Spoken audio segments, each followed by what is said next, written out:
So we're now going to call tonight's meeting into session of the Lunenburg Select Board for Tuesday, July the 12th. Please rise for the Pledge of Allegiance. Pledge allegiance to the flag of the United States of America and to the republic for which it stands, one nation, under God, indivisible, with liberty and justice for all. So good evening. It's good to see everyone after a couple weeks off here. So in accordance with the requirements of the open meeting law, please be advised that this meeting is being recorded and broadcast live over the Lunenburg Public Access channel, on Facebook Live, on the Public Access Facebook page, and will be uploaded to the Lunenburg Access YouTube after the meeting. The agenda lists all the topics which may be discussed at the meeting and are those reasonably anticipated by the chair. Votes may be taken as a result of these discussions. Not all items listed may in fact be discussed, and other items not listed may also be brought up for discussion to the extent permitted by open meeting law. I'd like to begin tonight with public comments from the board. Do we have any public comments tonight from any board members? You're on a goal, so no. I have none. None, thanks. I just want to remind everybody that last night was the first night of the town band concerts. They are in front of the TC Passios building, 7 p.m. for the next 4 weeks, with one rain date week if one of those rains. It was a very big attendance. Last night was the anniversary, I can't remember, 25th or 30th anniversary of the Lions Club in town. And so they sponsored the meeting, and they are a lot of fun. The band is excellent. It was a great night, so I encourage people to come to the next 4.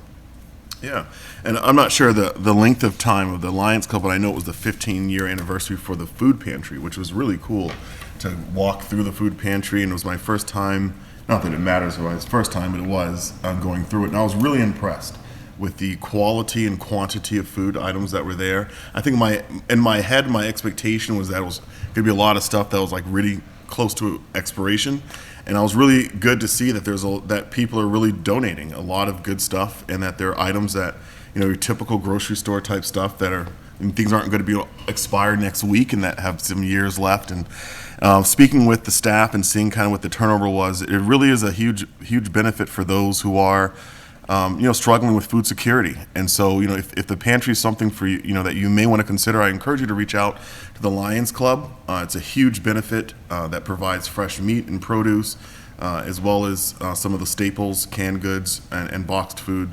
And it really is quite impressive to see what the setup is over there. So thank you for reminding me, Mr. Alonso.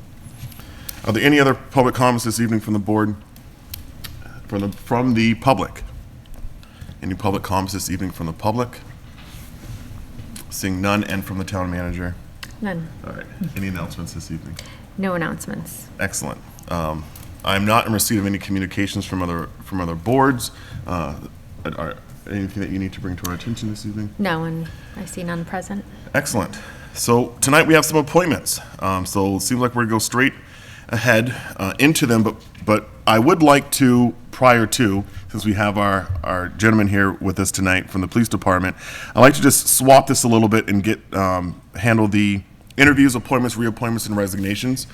Do we have a conflict, town manager, with adjusting this on the agenda this evening? No. Excellent.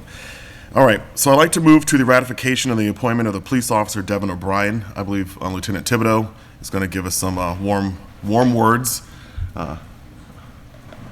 Lieutenant Thibodeau. Good evening. I have a letter here written by Chief Gamble that I'll read on his behalf. I am pleased to recommend Devin O'Brien to the position of full-time police officer. Devin has met all the requirements set forth by the Peace Officer Standards and Training Commission and has been certified until June 22nd of 2025.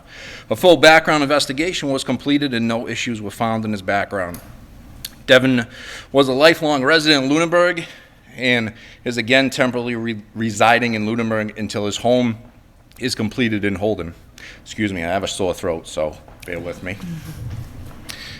Devin is a graduate of Montechusett Regional Vocational High School and holds an associate's degree in applied science of criminal justice from the Eastern Gateway Community College, graduating in 2020.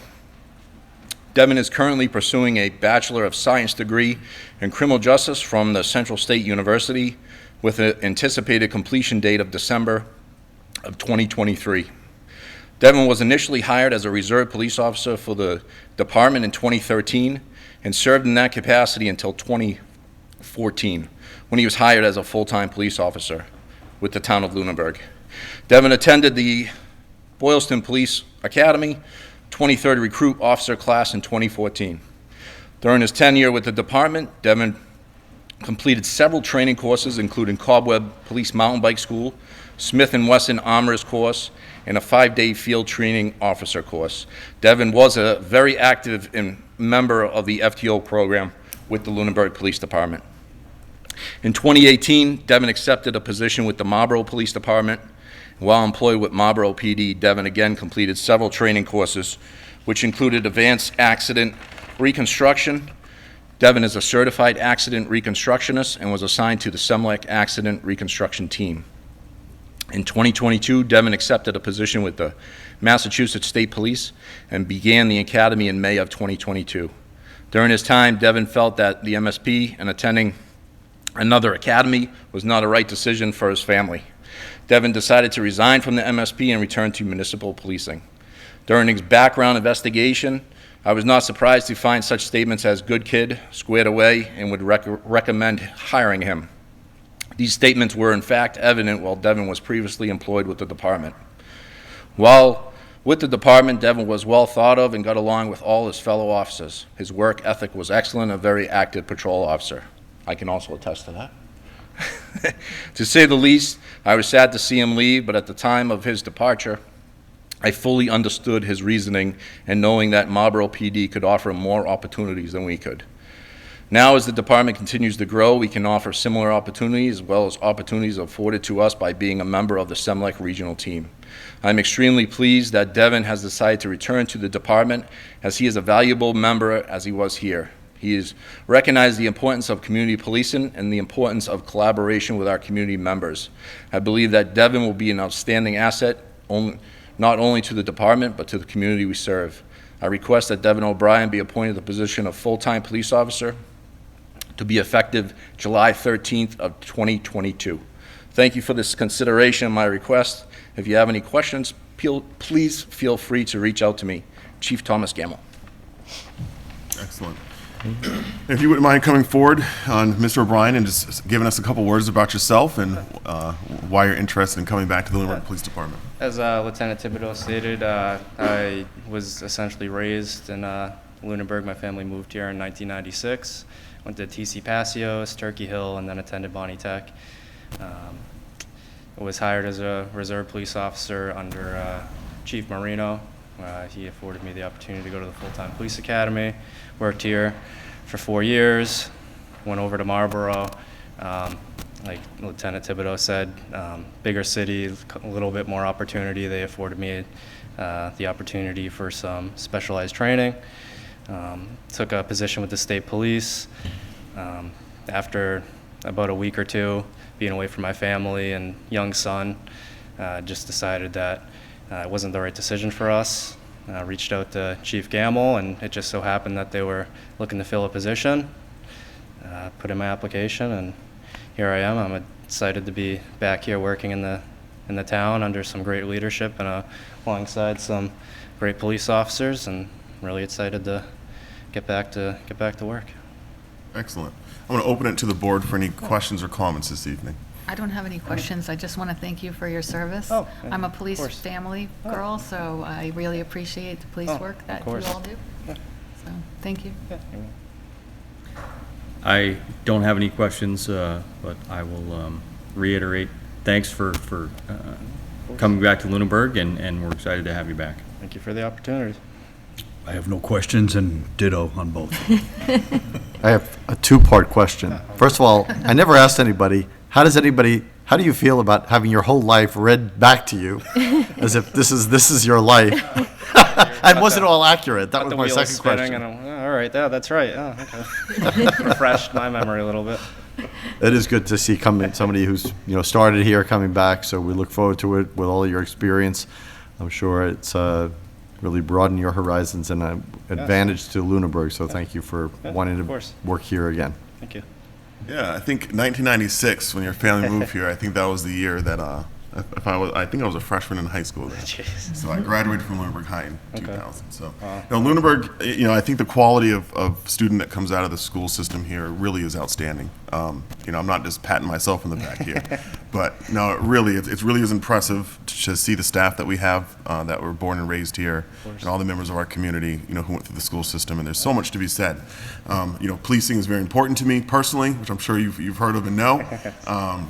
So it's personally very important to me, and really it's exciting to see that, I think we all understand that sometimes, you want to pursue an option, and once you have a family, things change, and, state police life isn't for everyone. And so I think it's understandable, that you try things out. Sometimes you try stuff, do different things. But in the end, it's certainly exciting that you are back here in Lunenburg, and all you had to say was Chief Marino, and I was sold. So. All right, and with that, is there a motion this evening to appoint Devin O'Brien to the Lunenburg Police Department? I move that we ratify the town manager's appointment of police officer Devin O'Brien. Second. All right, all members in favor, please say aye. Aye. Any opposed? All right, the ayes have it. So congratulations, Devin. Thank you. We're going to give you a round of applause here, but congratulations and thank you for your service here. Thank you for the opportunity.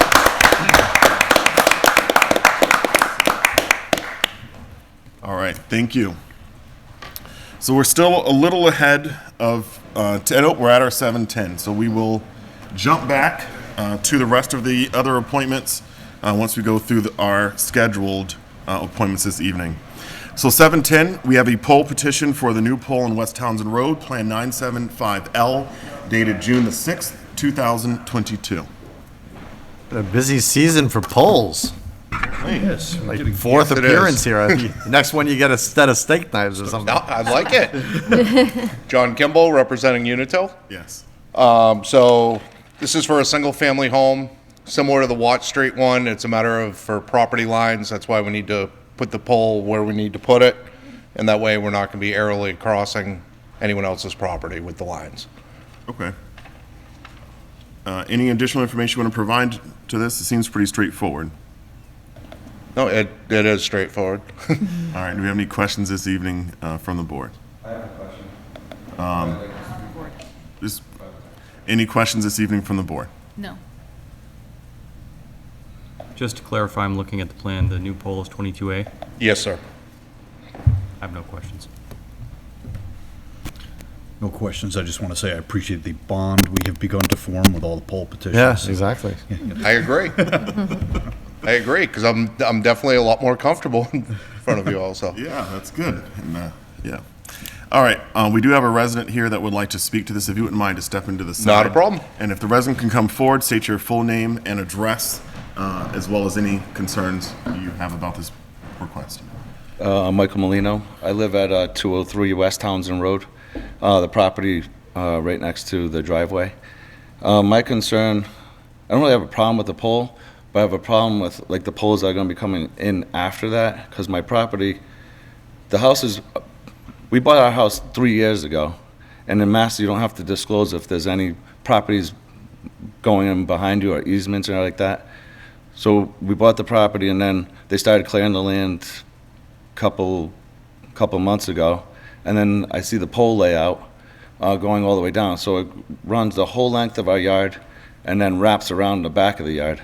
So that's, I don't know, that's my problem with that pole going in, but even though, I don't know who I talked to about You talk that. to us about it. What, Okay. what is it that you're looking for? What would you like? The pole, I have no problem with the pole. It's just, I'd prefer an underground service from the pole. So do we, but Unitil has been consistent that that's not a viable option. Right. Why is that? Because the ground type, the soil type, But and you- the cost of doing it. My neighbor has two of my neighbors on either side of that property have underground services. From the pole to their house. Yep. That's up to them. Yeah. But the pole, the Unitil is bringing it to the street. So Right, I from the understand. street to their house, they put it underground, as I do too. But Right. that's a personal expense. All Right, all that's what Unitil, my question is. Like, who do I talk to about, do I put a petition in? I know it's his property, but instead of going above ground, go underground. from the pole. Right, well, that would be up to the homeowner. So if you can convince your soon-to-be neighbor, I guess that's fine, but that's outside of the scope of, we don't approve that. So once the pole is there, whatever the homeowner chooses, however they choose to connect is up to them. Or the builder who built it. Right, that's what I'm saying, it's not Unitil and it's Yeah. not part of the public. I know it's not Unitil, I'm a union electrician in Rhode Island. Right. I understand, that's why I said I don't have a problem with the pole, it's just my problem with, like, I moved from the city to come to the woods, and now I'm getting, Wires everywhere. yeah, and, Right. I mean, Yeah. real estate agent from my real estate agent in selling the property, I mean, I kind of got the short end of the stick here, because you don't have to disclose it in Mass, apparently. Correct. Yeah, so I guess, whatever. So to help you out here, so we are a buyer beware state. So, I mean, what that means for you is that you have to perform your own due diligence. It's really hard to know what someone's planning on building next to you, especially if they haven't subdivided the land yet or any of that stuff. And it's common. I work in real estate for a living. I manage property, and it's pretty common experience that you're going to sell a lot, and then get it nice and sold and make some money and start keep building along that way.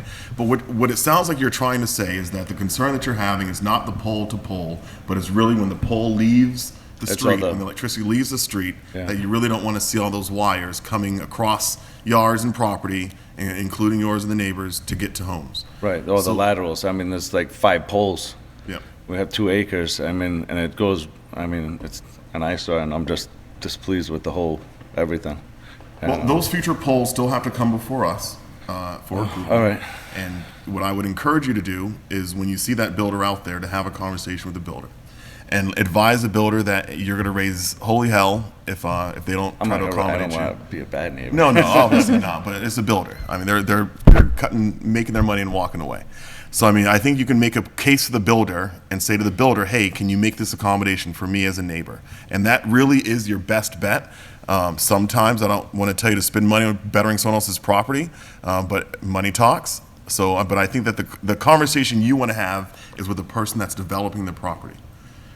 So what we can do is only decide if the poles are going to go in and where they're going to be at, but we don't have control once it leaves that pole and goes into someone's home. All right, so what were you saying about the pole on the property then? Not that one, but The you have future to get poll permission. petitions, you will be notified about the future poll petitions as well. on his property? Yes, if you're in a butter. Okay. If you're in a butter. So Oh, you'll all get right. notified if you're in a butter. And they'll Okay, let that's you know what it's my coming in. question was. Where then. exactly are I mean, first of all, this hearing is only about one pole. Correct. So, but. Yeah. But where are the other poles? I'm looking at your property, like this one isn't even in front of your property. This one is in front of, That's on the side, yeah. But- But it goes, like, the driveway's here, my property comes all the Right. way down, and then his easement goes in here, and then the property's behind our house. Got it. So it'll be the whole length of the whole 2-acre side and then around the house. So I'll be looking at lines in the front of the house, lines all the way down and around the house. They're only petitioning for one. Yeah, I know, but that's why Talking I'm here. future. I wasn't sure, a that's why I Unitil showed pole. up. But that's Where- again where- on we're gonna private be property. petitioning for Bringing Unitil electricity to the poles. house. the other poles aren't gonna come before us. Okay, No. they're not going to come from. Not if they're on because that it's private private property. That's what we just clarified. Yeah, that's what I was just saying, So then, that's why I asked him. if you wouldn't mind, just step in Yeah. closer to the microphone, Yeah. so that way the folks at home can hear what you just said. So you said the rest of these So poles the are rest going- of the poles are gonna be private property poles on the property of 221. Okay. It's already And done. have you guys already worked with that builder? to Yes, approve the plan? I've been in contact with And him, they're yes. putting poles up? Yes. The whole way through? Yes, All right. he would prefer poles. And Why? broadly Would he- speaking, and if you would just broadly, Yes. what is the cost Keep it easier differential for them. between I know, but poles if the versus town underground? completely- Broadly, 2 times, 3 times, You're probably 6, 8, 6, 8.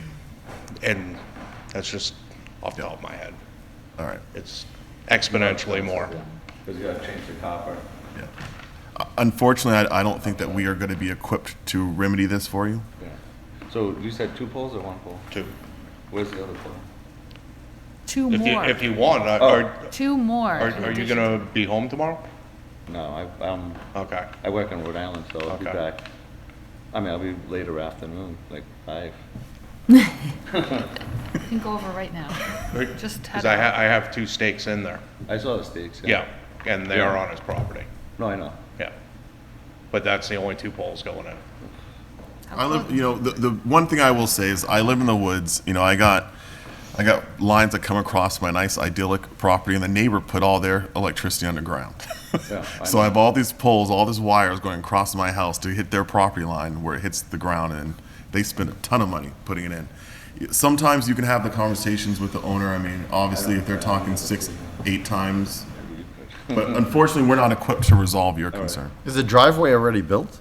It's Driveway's established. I mean, So- Because if that was done, then to put it in, if they're doing the driveway anyway, that wouldn't be all that expensive. he's already about 4 feet below grade, so I mean, it's way under, the requirements for piping it, but, or electrically, Right. code speaking. Whatever. I wish we could be more helpful this evening. All right. Well, thank you. Well, Sorry. no problems then. Well, if you could talk to him. I can. Yeah, thank you. That's all I can do. All right, thank you. Thank you. All right, so I'm going to bring up something unrelated as well. And I'm commenting on this, and I'm commenting on it, but I'm just going to comment. One of the things that I think we've tried to improve our relationship with you guys over the last couple of years, because I think that many people in our community are so upset about an ice storm that happened about a decade or so ago.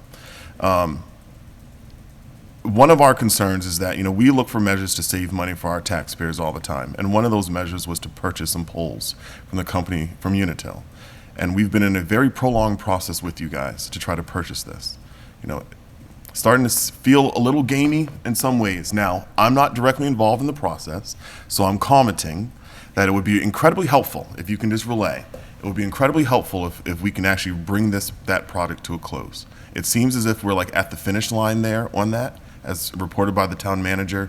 But if you can just report back to Unitil that we've been very courteous in making sure that we schedule these petitions as soon as you guys request them. Yep. We've been very clear about what our expectations are, and we've hopefully been very professional to work with. And what we're asking is that you guys will close out this project so that way we can purchase these lights from you guys and help save our town and our residents some money. I would love that.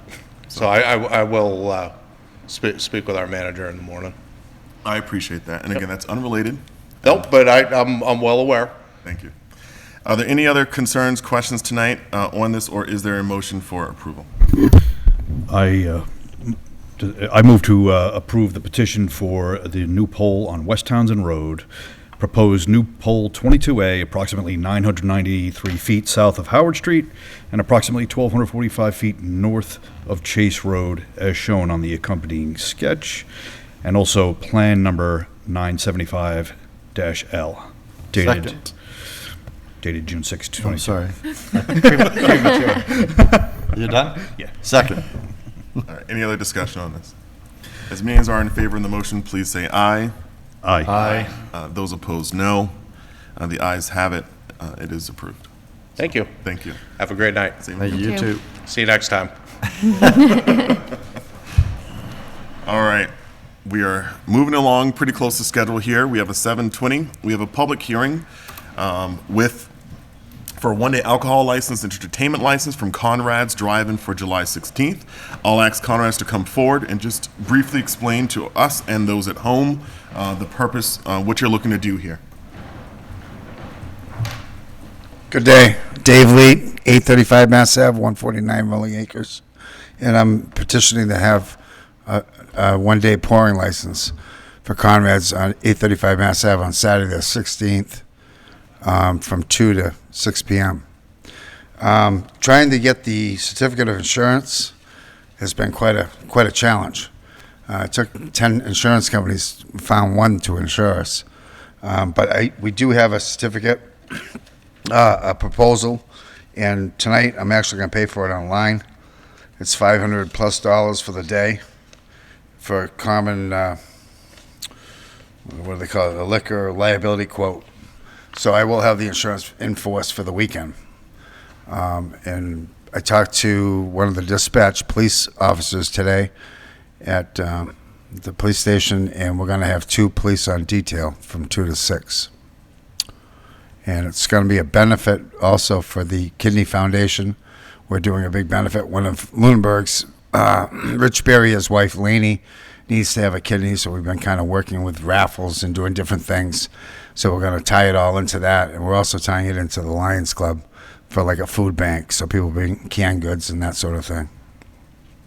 So that's what it's all about. We've done quite a few of these in the past with car shows and that sort of thing, so we're used to kind of doing this sort of thing. We do have a tip certified server. It's just going to be beer and wine for the afternoon. This is Scott Perry. I don't know if you have any words you want to say. Or...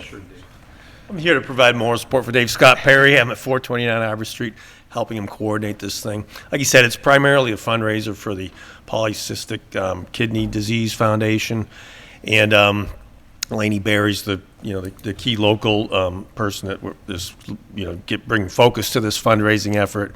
So we want to have some live music, be able to make some money. Hopefully, like Dave said, we got to get the liquor permit, the entertainment permit, the police detail, and the insurance. So it's yet to be determined whether we'll turn a profit on this thing or not. But that's what we're trying to do. We're trying to do the right thing for this fundraiser and charity. So live music, a raffle. So there's been donations, from the local businesses and things to raffle things off, make money. Dave's got the existing. You probably go by Conrad's all the time. He's got the existing tent. We'll have it under there. Doesn't change the parking at all, because there's a gravel area where he's got his picnic tables. That'll be roped off, and all the the people will be within that area. So there's no loss of parking space. From what he has normally day to day. Obviously, there is a walking path over to Marshall Park if people had to park there as well. So, any questions from that standpoint? I think that we have, so I would like to ask, prior to us going into questions, I just want to get additional information. I want to just turn to the town manager just to ask for if there are any concerns about the application.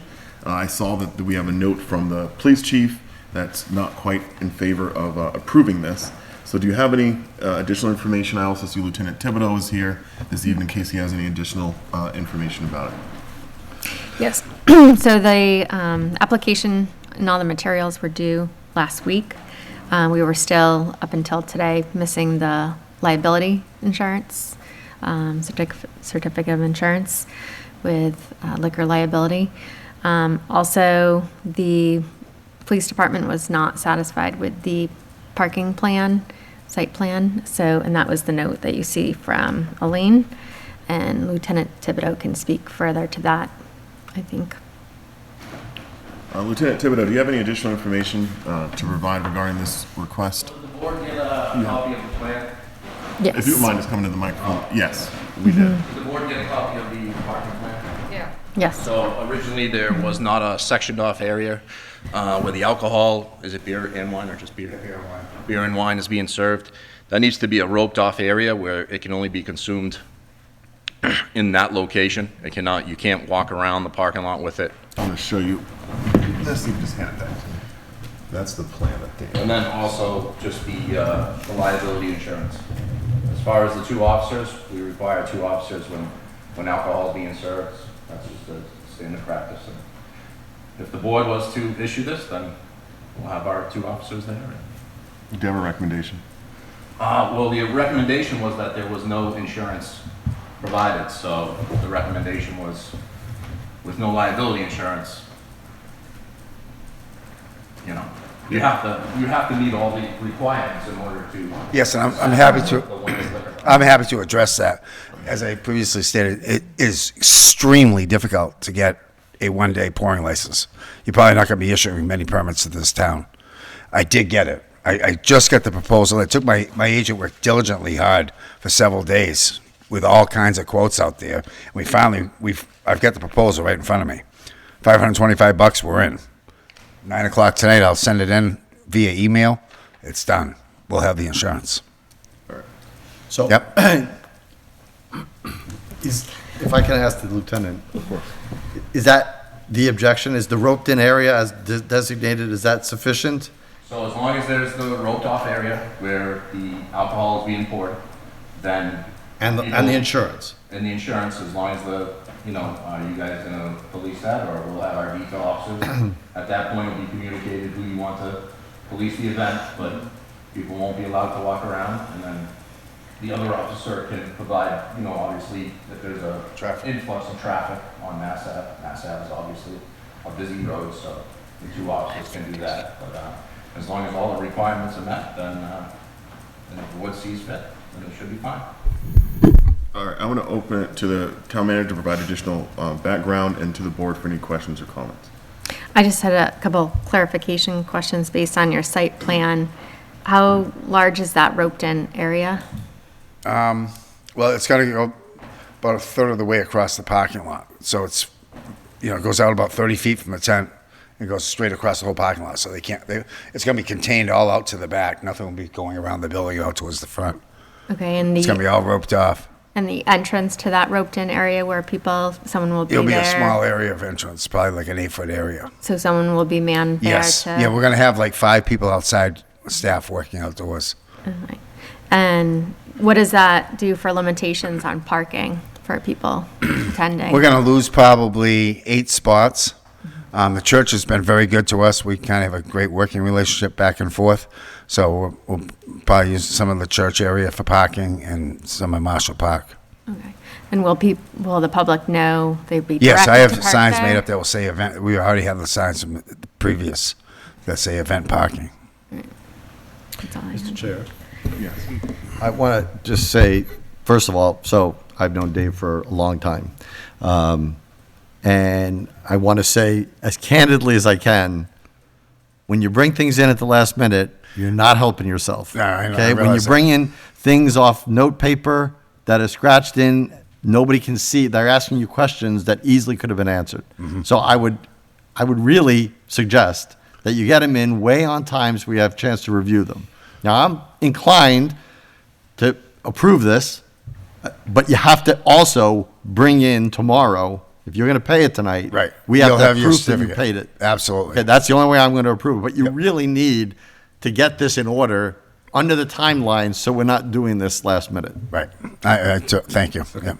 Mr. Chair, if I may as well, that's kind of where I was going to go too. I'm not in favor of approving it until the insurance is brought in and approved. So, something like provisionally approving it, contingent upon. upon. Great. Yeah. So, And I'd be for that. Heather? I just think it's probably a really good cause, so I would hate to turn it down because I did see the sign that said something. Kidney. So I would really hate to turn it down, but I agree. And also the next time, maybe have the area, how big it is. Measured out for you. Yes. Sure, absolutely. Okay, because that would be a little bit more clarifying for us to see how Okay. big it is. Now, the one question that I have, you have the beer and wine on one side and the roped off area on the other side. Are you going to put the beer and wine in the roped area then? Yes. Okay. Yeah, it'll be right over by the tent. And there'll be chairs and stuff such in that area? Yep, Okay. tables and chairs. Okay. All right. That was it. I agree with the sentiment that we could issue a provisional approval contingent upon proof of insurance. And I also agree that it's a piss poor site plan and looked like it was just thrown together. And we'd appreciate all applicants in the future, not just you. not just you, that if they're going to have an event like this, that they do their due diligence and spend a little time making their plans as clear as possible, so we don't have to, try and discern the size of everything and whatnot just from a napkin sketch. Yep. My comments this evening are that I think, I think part of our job is to be a little bit neutral and detached, so that way we can be fair and impartial as we look at things. The nature of Conrad's is that we certainly promote and support your business. Thank and you. so we are not neutral. I'm certainly not neutral. And I think that we have tried, as you probably are aware, to be as supportive as we can be towards you guys. In this regard, I hold the same opinion as my colleagues here. I think that the contingent approval should be, number one is stepping back from that. The guidance that that the town manager and Elaine have is that if we don't have the documents by Thursday at 5 p.m., it gets taken off the agenda. So that's just the general guidance that we operate under, and I know that we made an exception, understanding that you guys were trying to do a good cause here, and we're not going to beat you up for it. So I think the conditions tonight, I would support conditions of certificate of insurance provided, and also just a revised site plan. I think that what you have here is satisfactory enough, but I think that a revised plan that's to the satisfaction of Lieutenant Thibodeau while the chief is away, if you guys can work on that tomorrow, Sure. that'd be good. And do you have availability tomorrow?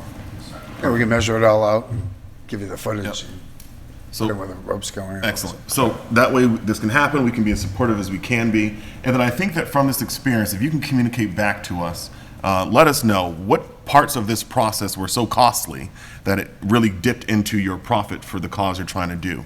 So that way, if there is a process that we need to revise or modify, that we can look into that. Great. Yeah, we'll have good notes, so we'll know what's going on by the end of it. All right. So I think we're all pretty much in agreement with those conditions. Is there a motion that includes those?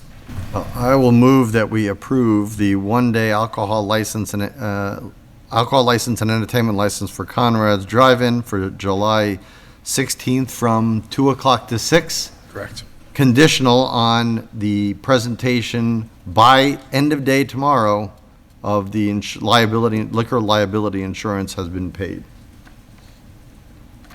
I'm going to ask you to modify that to include conditional parking approved by Lieutenant Thibodeau. Yeah, okay, The site map. okay, and an approved site map from the lieutenant. And I would say proof of insurance to the satisfaction of the town manager. You'd be the one. Yeah, present. Yeah, okay. yeah, okay. Is there a second to that motion? Second. So the motion is to approve the liquor license for July the 16th from 12, from the one-day alcohol license on July the 16th from 12 p.m. to 6 p.m., contingent upon presentation of certificate of insurance to the satisfaction of the town manager by end of business tomorrow, and presentation of a revised site plan to the satisfaction of Lieutenant Thibodeau by close of business on tomorrow as well. Perfect. All right. Any additional discussion on this? All in favor, please, all those in favor, please say aye. Aye. Those opposed, no. The ayes have it. There you So go. much. All right. Thank you. Thank you. See you tomorrow. Thank you. And do we need to sign this contingent upon you releasing it to them? We'll just hold it Yeah, until, sign and hold. yeah. Are we all comfortable signing and holding this, signing it tonight and then having the town manager hold it? Yeah. Yep. Yeah, she can fend them off. Cranking here. 7:30, we have an appointment with Nuwoco regarding Pride Week flag raising requested for the July the 13th at 3 p.m. And this is in conjunction with a service a program that will be occurring the same day. If you wouldn't mind just stating your name and address and just a brief review of what you're looking for from us today. Sure, I'm Jacqueline Mayo. I'm at 38 Otis Street, and tomorrow is the flag raising, and so we've been asked to come and talk with you guys about that. It's at 3 o'clock tomorrow. We're showing up at 2:30 with a sound system so that everybody can hear, like the brief speeches being made. There are two teenagers, local Lunenburg teenagers, that are going to be actually raising the flag. They're being instructed ahead of time on proper flag etiquette and how to do it properly so that there's no flags hitting the ground or anything. And what we ask is for access to electricity, so that we can plug in a sound system. We're bringing the sound system, but we need somewhere to plug it in. And I think that's pretty much it. Excellent. Mr. Chair, haven't we approved, not to Nuwoco, but the teenagers to which she refers have asked for this already, right? No, they an event. That was her event. She's doing an event. Chloe? Yeah, it's not on. That's different. That's They're the ones different. who are raising the flag, but they Right. have their own event. They have their own event. The event's over on the On gazebo. Ritter. or- On Ritter, Yeah, along on Ritter. Or their- Where's this one? This one's here in Town Center? On the Yeah. upper common. Right. And Apologies. Chloe's thing starts at 4, Okay. after the.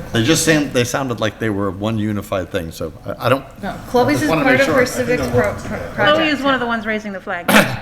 And it was part of her civics project. And she did mention it at the last meeting. She did, Okay. yeah. Again, it's a technical thing. It's not like I'm not going to approve this. Of course I'm going to vote to approve this. I just I just looked at the old Already been done. agenda. I wanted to make sure it was even the same day, because I thought, I knew it was the same day. I just I thought it thought was, it was and I the- thought it was the same time, but they're hour apart, so that's fine. yeah. Do we have any questions or comments from the board?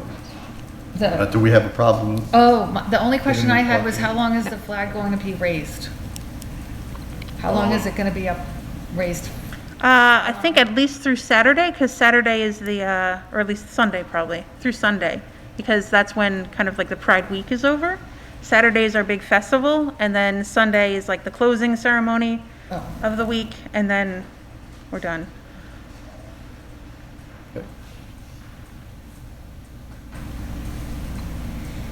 Any other questions? So, my question was similar to Heather's question. So, will a member of NWOCO come to retrieve the flag?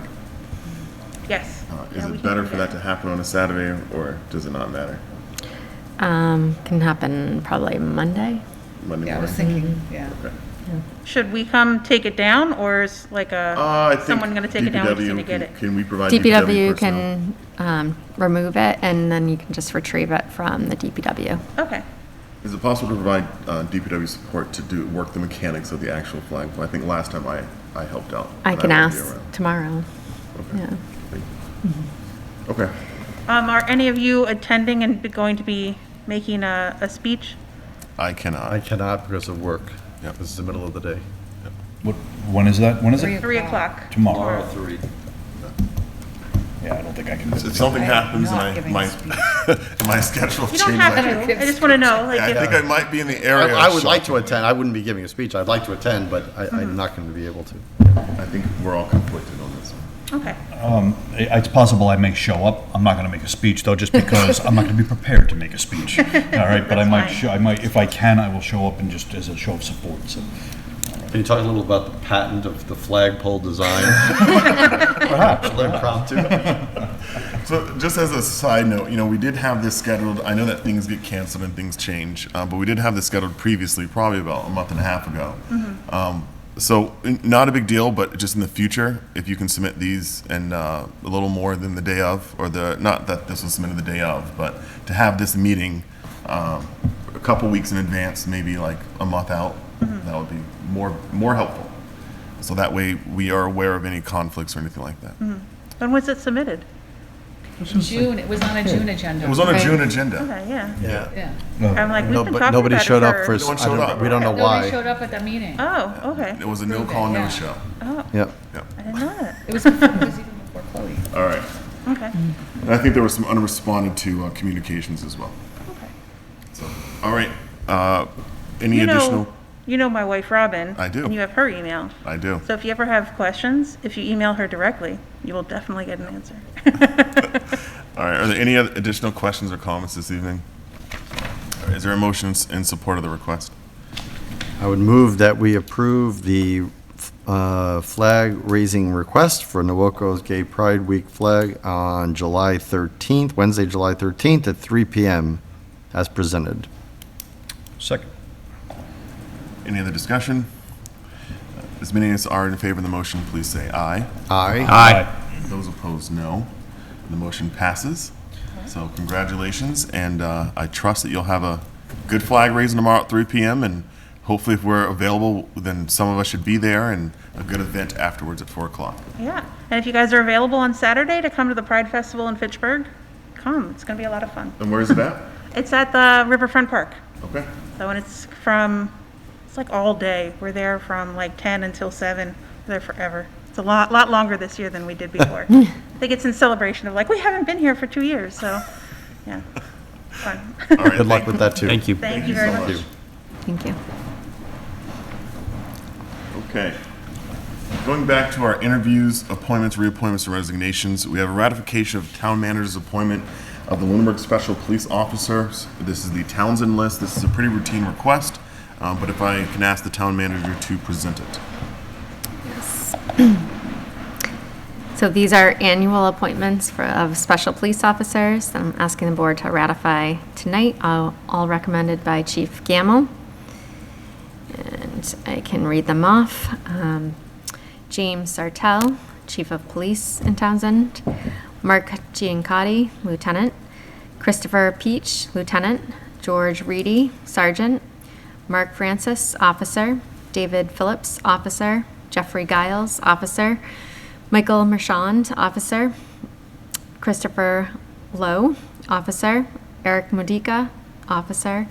Christopher Tucker, Officer. Dylan Silvestri, Officer, Matthew Faria, Officer, and Reserve Officer Austin Cody. Excellent. Do we get confirmation when Townsend does the same thing for us and Shirley? No. No.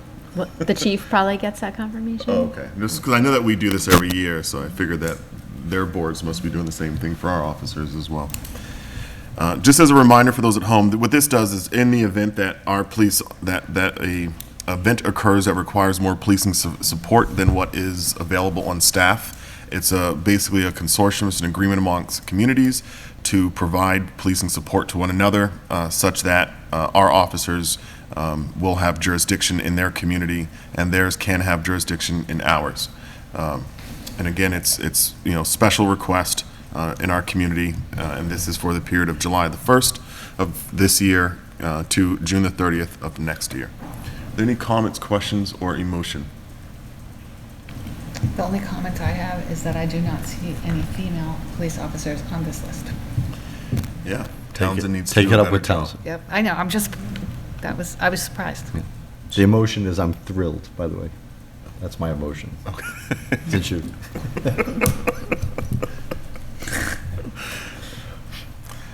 I would make a motion that we ratify the town manager's appointment of the Lunenburg Special Police Officers from Townsend as read. Second. All right, as many as are in favor of the motion, please say aye. Aye. Those opposed, aye for myself. Those opposed, no. The ayes have it, and the motion passes. So if you can communicate that to the chief, to communicate to Townsend, I will. that'd be excellent. And now for the town manager's report. Okay. I'll start off with the existing vacancies on committees and boards. There is one vacancy on the Agricultural Commission, one vacancy on the Finance Committee, 2 associate vacancies on the Green Communities Committee, 1 vacancy on the Historical Commission, and 1 associate vacancy on the Zoning Board of Appeals. Anyone interested in any of these positions can find the application form on the town website, complete it, and return it to the Select Board's office. And if you have any questions on the roles and responsibilities, you can also contact our office at 978-582-4130, extension 144. There are a number of employment opportunities with the town, some vacancies and some new positions with the fiscal '23 budget. We'll start with the Conservation Commission Administrative Assistant. That was a new position this year, which is a part-time, non-benefited position. The Facilities Director position is a full-time benefited position. We have 3 heavy equipment operator positions at the DPW, which are full-time benefited positions. A library assistant, which is a part-time non-benefited position. Meal site manager at the Council on Aging, which is a part-time non-benefited position. Paramedic position for the fire department, which is a full-time benefited position. Police officer, which is a full-time benefited position. Did we just fill that one? No. Okay. Oh, there's another one? No. This is That the was additional This is position? additional position in fiscal the '23. Thank you. Production technician for public access, which is a part-time benefited position. Van driver for Council on Aging, which is a part-time non-benefited position. And videographers for public access, which are part-time non-benefited positions. Information on each of these positions can be found on the job postings on the town website under employment opportunities. An update on a proposal for a agricultural project at 361 Mass Ave. In June, the land use director and I met with representatives from a company called Lufa Farms to discuss a possible agricultural business they were interested in constructing in Lunenburg and at 361 Mass Ave. At the time, they had that site identified for hydroponic growing of vegetables, lettuces, and herbs. And this is the same site that Bright Farms was in discussions with that property owner as well, and that eventually fell through for a different site. Lufa Farm specializes in having online farmers markets, reducing food waste, and creating greater food sustainability. They were very receptive to working with our local agricultural community, farmers market vendors, and schools if this project were to move forward.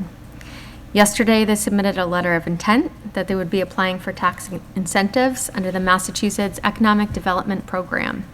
It is their intent that they would be applying for both state and local tax incentives. There are multiple steps in the process, the letter of intent being the first step. I have provided the board a memorandum from when Bright Farms submitted their proposal, as well as some other documents related to Bright Farms, the TIF agreement and related documents for your background. And this would help guide you in the next steps with this proposal. Overall, this would be a low-impact project that would increase the commercial tax revenues for the town, as well as increase local jobs by an estimated 300 jobs, and support our local agricultural community and schools.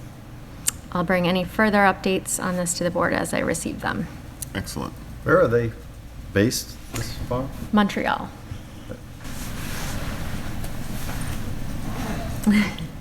Wow. Our neighbors to the, friendly neighbors to the north. The 2022 Fall Special Town Meeting, I wanted to give some heads up on some items that are already identified as potential warrant articles for the Special Town Meeting this fall. And the board won't be voting on a date for that meeting until the end of August. This will start the process. Some of the potential warrant articles include adding salary administration plan positions to the compensation and classification grid that have been approved by the Personnel Committee. So that's a next step in the process to formalize those positions. Funding for an outside consultant to perform a compensation study related to the salary administration plan positions. That's something the Personnel Committee has identified as a need. To have bring in an outside consultant. It's a very large, intensive project to undertake, and Are you in agreement with that need? Yes, and I think it can overlap with upcoming clerical union negotiations as well, because there's some overlap in positions there as well. So I think it would be useful on different levels. Additional funding in the assessor's budget for cyclical data inspections. The estimate for that is $35,000. Funding for the Architectural Preservation District Commission, administrative expenses. They missed the process for the budget review, but they have identified, and I have asked for more detailed what their needs are related to those administrative expenses. I'm not expecting like a large number, but it's at least a funding source for them to pay for those. And a prior year invoice from fiscal 21. 21, Yes. wow. What was the Impressive. invoice? It was related to a payroll where a step was miscalculated for an employee. Oh, okay. If we can ask the Personnel Committee, when they're prepared, to schedule a time to meet with us to present their plan to us, that would just be helpful. Which plan? Number one, the salary administration positions compensation classification grid. So for the compensation study or for the actual positions that would be added to the grid? The positions that will be added to the grid. Okay, because those are, I can certainly do that, but I can, or the assistant town manager can provide those as well. It's basically positions like the facilities director position that they just formalized, accepted into a class, and it now has to be formally introduced into the bylaw. Yep. So they've approved. It's not about money, it's about No. adding a position Right, that's not in this- there already. Right, Got there's it. no monetary impact to that. It's just a formality that we have to go through as far as putting those positions into the grid. I follow. I think that, given their feedback to us previously, that it may be a good gesture to extend them an opportunity to meet with To us meet if with they us. so choose. Okay. So, Update on 925 Mass Ave, the old gas station. I have a site visit scheduled with the Brownfields coordinator from the Environmental Protection Agency on next Monday, the 18th. And this is regarding our proposed assessment work. So the goal would be to review the scope of work on the location. And so we're ready to move forward in September when the contract would be awarded. Great. Ritter and Town Hall certificate to alter applications to the Architectural Preservation District Commission. The APDC voted at their June 27th meeting to approve the Town Hall certificate to alter application to include the chimney reconstruction work, but denied the Ritter building certificate to alter application. The APDC denied the Ritter CTA as they deemed the window replacement was inappropriate in preserving the historic value of the building. Our options at this point are to resubmit a new certificate to alter that includes repairing and maintaining the existing windows and storm windows, or removing any work to the windows at all at this point, or to appeal to town meeting at the next town meeting. I have further questions on this decision for the APDC, so I've reached out to the new chairman, Colin Dwyer, to see about attending their next meeting to discuss my questions. Mr. Chair? Yes. If I may? Yes. Through you to the town manager, what other work was on that beside the windows? There was door replacement, there's a ramp, ADA ramp to be installed in the exterior, changing the vestibule for that front entry. I believe some So there's sill- numerous other things. Right. So I would probably just comment that I would recommend that while we, decide what to do about the windows, that we resubmit a new CTA that excludes the windows temporarily, just to get the other stuff approved, so we can get it worked on. And then we'll just work on how do we work with them on the windows. Just separate it out. What precludes them from approving what was there minus the one that they didn't like? Because I think it's an all or nothing. It's all or The nothing? CTA is all or nothing, I think. Got it. At least that's my understanding from what I've read. Yeah. Well, I think that's a good question that I would like answered Okay. as well, and I get a response Yeah. in their next meeting. In my opinion, the town is not obligated to maintain inefficient windows. So, I mean, there has to be a common ground here where we can improve the efficiency of our buildings, decrease the HVAC cost to our taxpayers, and still maintain a historic look and feel to a building. I would tend to agree with you, So yes. that is the hard line, I think, attitude that I'm going to take on this. Hopefully we can get to a solution. Any other, we can schedule this for, I think the next step would be for us to probably put this on an agenda, review this, see, exactly all these details ourselves with you, and then kind of chart out how to move forward. Right, because we're gonna, new CTA, we'd be following that same timeline too. We could be, another 90 days out. If that's denied, then we're another. Oh, my goodness. Well, I would ask that Process. if we did one without the windows, I would ask it to be expedited since it's been already reviewed and we didn't have anything done. There would be nothing for them to review, except have a meeting. So I would hope that that could be expedited and not go through what we went through with 3 cancellations. Yeah, because, these meetings were canceled. Do you think, town manager, that next meeting would be adequate time to prepare a new CTA with those modifications?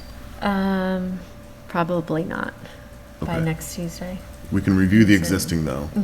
All right. I know, Heather, you're not going to be here next week, but if you can submit your comments, that way we can try to review this as quickly as possible and try to turn it back around with our feedback. Yep. All right, thank you. I'll make the note, too.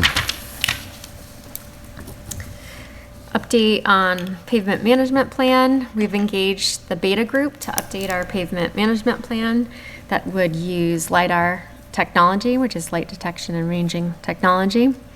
Assuming a kickoff date of August 1st, we can expect this project would be wrapped up by late October, early November. And just for people at home, this LiDAR is just to gauge the condition of each road, right? Yes. That's, okay. Yep. Streetlights update. An attorney from Mead, Tellerman, and Costa and I met with Unitil representatives and their counsel on June 29th and discussed certain terms in both the license agreement and the purchase and sale agreement that will be part of the purchase of the streetlights from Unitil. We have another meeting scheduled this Thursday that I'm hopeful we'll get everything ready to present to the board at either the July 19th or August 2nd meeting. And our council will be present at that meeting as well to walk through any questions on the terms of both of those documents. And just to go back on this from a earlier comment, this, because it has been known for some time, we had settled on a purchase price. This is all related to the language within the terms of both these documents that we wanted to make sure were most fair and didn't put the town in a position, precarious position with the purchase with any of the terms, so. You think Unitil has been a fair broker throughout this process? I think there's been delays, that unnecessary delays that could have been happened sooner, but it's not. I wouldn't equate that to Unitil as a whole. It's but certain representatives. But. Yeah, the team you're working with. Mm-hmm. Got it. You know, I'll reserve that comment. But I'm hopeful that we're going to wrap this up, and it seems to be, we've been making forward progress each of these last meetings, so I see that as a very positive sign, and so I'm hopeful. Do you get communications from Unitil about, the public good that they're doing in the communities that they serve? As far, most of my communications are regarding, the street lights, an inventory analysis. We have the Chase Road Solar Project. Those types of communications. I know they do send out communications like that. Does anyone get them on the board by chance? The only thing I get from them is their emergency planning meetings. For a large organization that is, now based out of Lunenburg, that provides service to so many communities, and that's turning over record profits, you expect to see you expect to see more investment back in the community. We see what Hannaford's doing, we can see what Walmart's doing in certain cases, but. We see what Starlight does over in Townsend. Oh, amazing. Amazing. What happens in Clinton with what's the name of that huge business that just sold? New Pro. Yeah. And even here in our community, I think, Powell Stone and Gravel has been phenomenal. Oh, yeah. Always Phenomenal outstanding. at community support. And then you have Unitil. Mm-hmm. Yeah. Silence. I've always had a good relationship with our government liaison with Unitil, so I can reach out to him to see if he can put that on his radar to send anything like that they're doing. We'll gladly schedule some time for him to present to us all those wonderful That'll be things so he's Don done. has been avoiding us. But the Doesn't want to come question before this board. is, are they doing anything for I'm sure he's Lunenburg? going to watch this Right? meeting for us. So. Michael Ray, you Don't really listen to want to it. know what they're doing for Lunenburg. Correct. That's Not what I want just to know. in general. No, not in general, but I mean, it would be nice to, But if they're doing nothing, that's why we get no emails. yeah. One would think that if they were doing things for We would Lunenburg, know. they would want people to They would know. publicize Yes, it. We would yes, even see it in the ledger, Yep. yes. but we don't because there's probably. They are nothing. doing things for Lunenburg. They are having our rates 100, Oh my gosh, 116% higher than the Yes. municipal power companies. Yes. That takes effort to do that. Yeah, does it though? So It's perhaps, a new Facebook page. Get rid Yes. of you. Did you see it? Yes. perhaps we need to be very positive in encouraging them to be better community partners, or at least community partners. How about just partners? Yes, because we would like some give back though. Like Yeah. give back to the community that you're serving. I have a park idea across the street. No, I'm joking. Partly. I'll continue on. Update on invitation for bids and request for proposals. Bids for road materials for fiscal '23 were received and contracts recently awarded. Prices increased anywhere from 20 to 40% for different materials from our last contract in fiscal '20. An invitation for bids was advertised for the reconstruction of the front wall and replacement of a portion of the interior suspended ceiling for the town beach building, and we received only one bid in the amount of $54,000. Due to the bid being very high for the amount of work needs to be done, we have rejected this bid. The DPW director, assistant town manager, facilities staff member, and I will be getting together to discuss the next steps in rebidding this See, project. this is something you could reach out to Unitil, and they could sponsor the town beach building. And put their name all over it, and we'll be okay with Great. that. It would be an advertisement, like, right? Do you really want the Unitil? No. I would take the Unitil, like the Unitil turf, that kind of stuff. They want to pay for the turf, I'll be willing to Exactly. talk about naming it Right? if they pay for Just put an $750,000. Exactly. Maybe a community restroom would be more fitting for Unitil and the service they provided. Yeah, you're right. I like it. There you go. See, now if they watch this. All right. I'll keep moving on. Conference Committee on Bills H4800 and S2823, an act relative to equity in the cannabis industry. And for those at home, the H stands for House, S stands for Senate. It came to my attention last week that the House and Senate versions of the bills related to equity in the cannabis industry were being discussed by the formed conference committee. Due to time sensitivity, I submitted a letter to the conference committee on certain provisions of the bills, including opposition to retroactive regulation by the Cannabis Control Commission on a host community agreement that the town negotiated in good faith and was a contractual agreement between the town and the cannabis business. Opposition to language that would require municipalities to quantify the host community impact fee that would be an administrative burden on already overburdened staff, and preservation of the town's abilities to negotiate community impact fees without further statutory influence. And I have not heard any correspondence back or any updates on that, any of the conference committee's actions yet on that.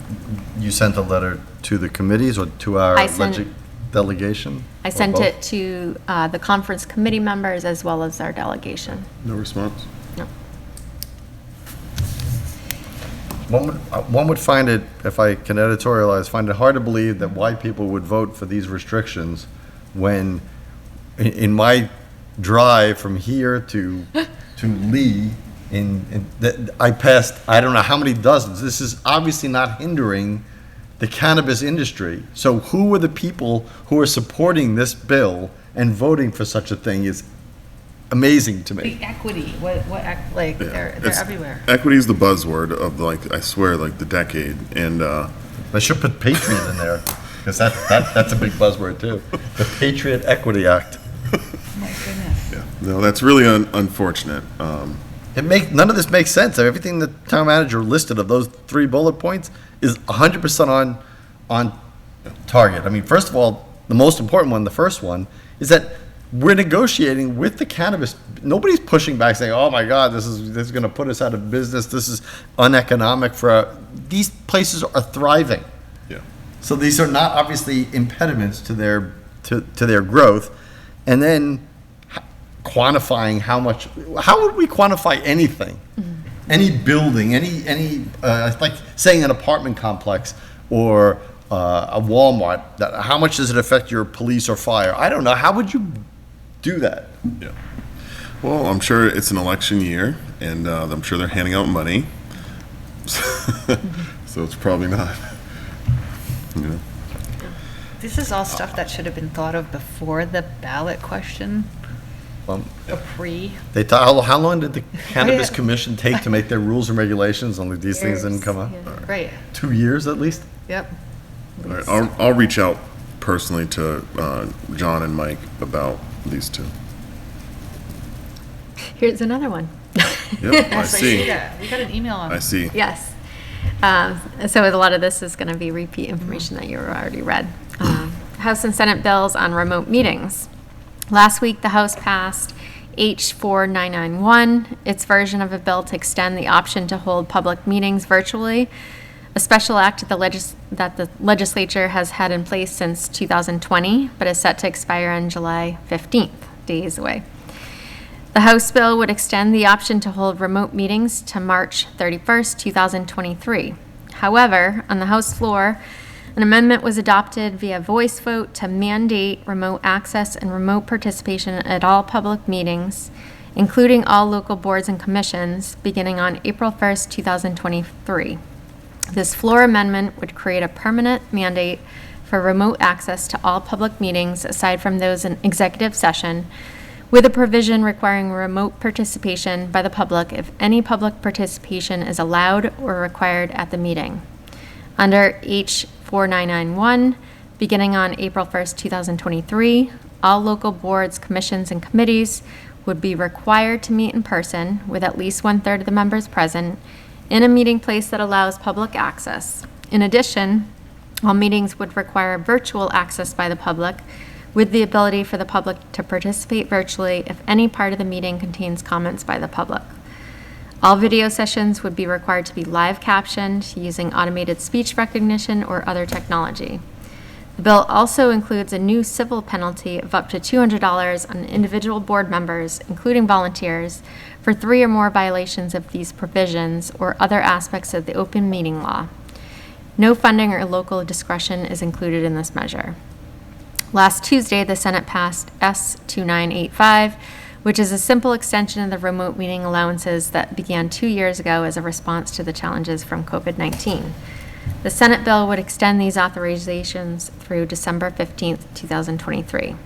The two bills will need to be reconciled in conference committee, but the current deadline of July 15th that allows for fully remote meetings without a quorum of board and committee members present, we are left scrambling at the end to provide guidance to our board and committee members that are required to post meetings at least 48 hours in advance, excluding weekends and holidays. So meaning we're days away from the deadline that this expires, and Two bills would need to be reconciled, but the current deadline allows for fun. Well, okay, well, the last paragraph is par for the course for the legislators. The first paragraph are people wearing their masks way too tight. Mandating that every single board and committee have remote access right, and we're and have Closed speech caption, recognition yeah. and live captioned with no budget. Do you know how much we've been looking into it? Yeah. It's not free. right. Wow. And then the fine, of course, that's like the cherry on top of this whole thing.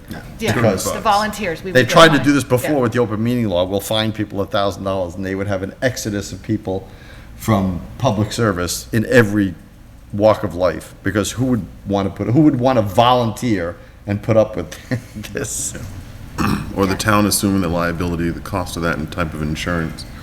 The costs alone, the staff required to do all this. You have towns in much of Massachusetts that don't have broadband. You know, it's I think, unconscionable that this was even proposed. Well, we should voice our opposition as a board for this, and Yeah, I agree. I think that I will reach out personally to Representative Kushmarek and Senator Cronin and talk to them about these. Is a board in agreement that we are not in support of, as Heather presented to us tonight, that we're not in support of H 4991, which is the mandating remote access and remote participation at all public meetings. And as Mr. Alonso just noted, all the additional requirements for speech requirements. And are we all in agreement that we don't support that? I don't support it. I'm vehemently against Okay. and the civil penalty. Yeah. Okay. We're all in agreement that the summary of H 4800 and S 2823, that we're also not in support of those. It's great for all these representatives to continually offer up amendments to civil penalties for individual board members for an open meeting law that they don't have to follow Exactly. themselves. It's just absolutely incredible. Because they get to meet behind closed doors without any minutes or, yeah. Anyway. Okay. Thank I you. will say, Mr. Chair, I have no problem with the simple extension of the Senate Bill yes, 2985. I agree with that. I'm with Mr. Dwyer on that. I'll note Yeah. also that we support that one. So, thank you. Great. Lastly, meetings, events, and other announcements. The Finance Committee has moved their regularly scheduled meeting from this Thursday until next Thursday. And the Lunenburg Farmers Market will be meeting every Sunday until Sunday, September 25th. And the Storkold Building is open, what hours? They're open the same time, so they're open until noon. Concurrently with the. Yes. Farmers Market, Okay. yes, same I time. didn't have those hours, so I left that blank.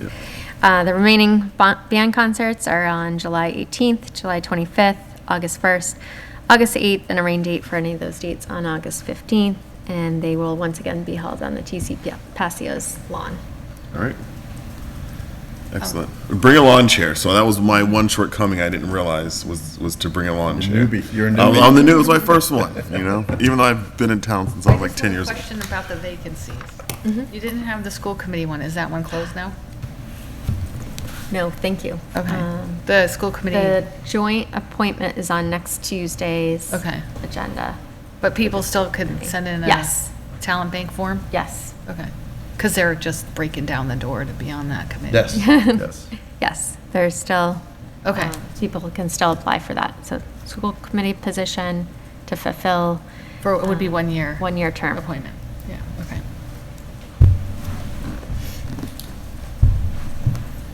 Okay.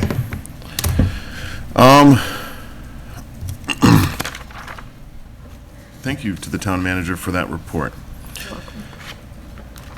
So before we get to our workshop this evening, our workshop is really reviewing our board policies, procedures, Articles 1 and 2. If we can just go to old business, to review and voting on town manager and select board goals for fiscal year '23. So in the Google Drive, we do have the select board goals, so if we can start there.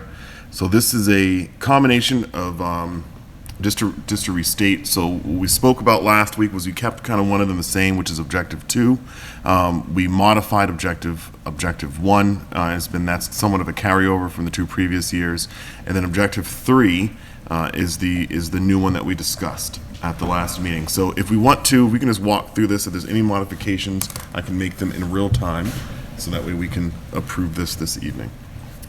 So for Lunenburg Select Board Goals, Objective 1 is to continue to pursue a project acceptable to the town regarding the property and building at 30 School Street, which is a continuation of fiscal year '21 and fiscal year '22. Select Board Goals, Objective 1 with modified actions.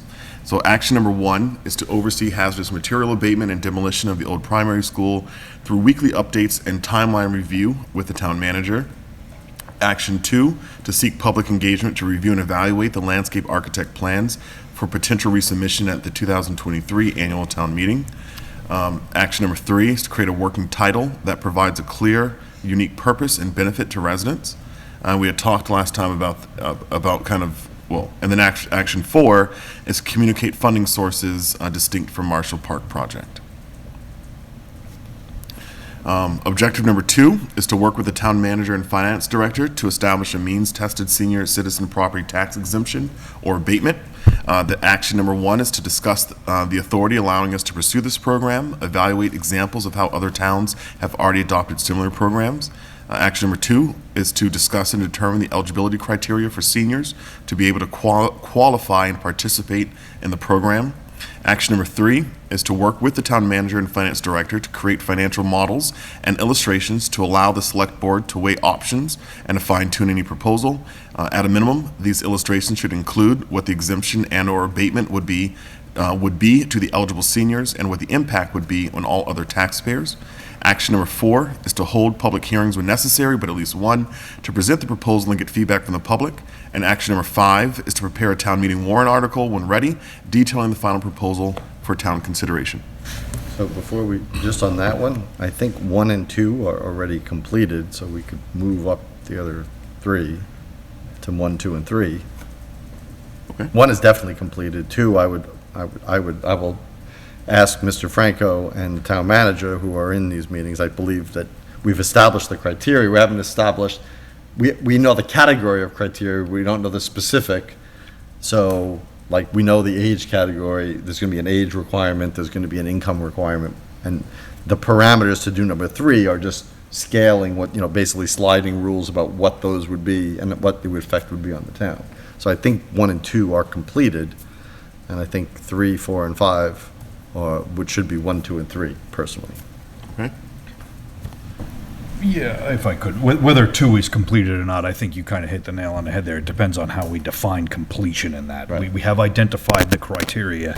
We just haven't, I don't think, finalized numbers and all of that. Right, which is what 3 is, which is fine tuning the financial model. Oh, okay. Yeah, Okay. okay. But anyway, if you want to keep number 2 and make that number 1, I'm fine with that too. Yeah, no, I agree with number 1 being done. So, you know,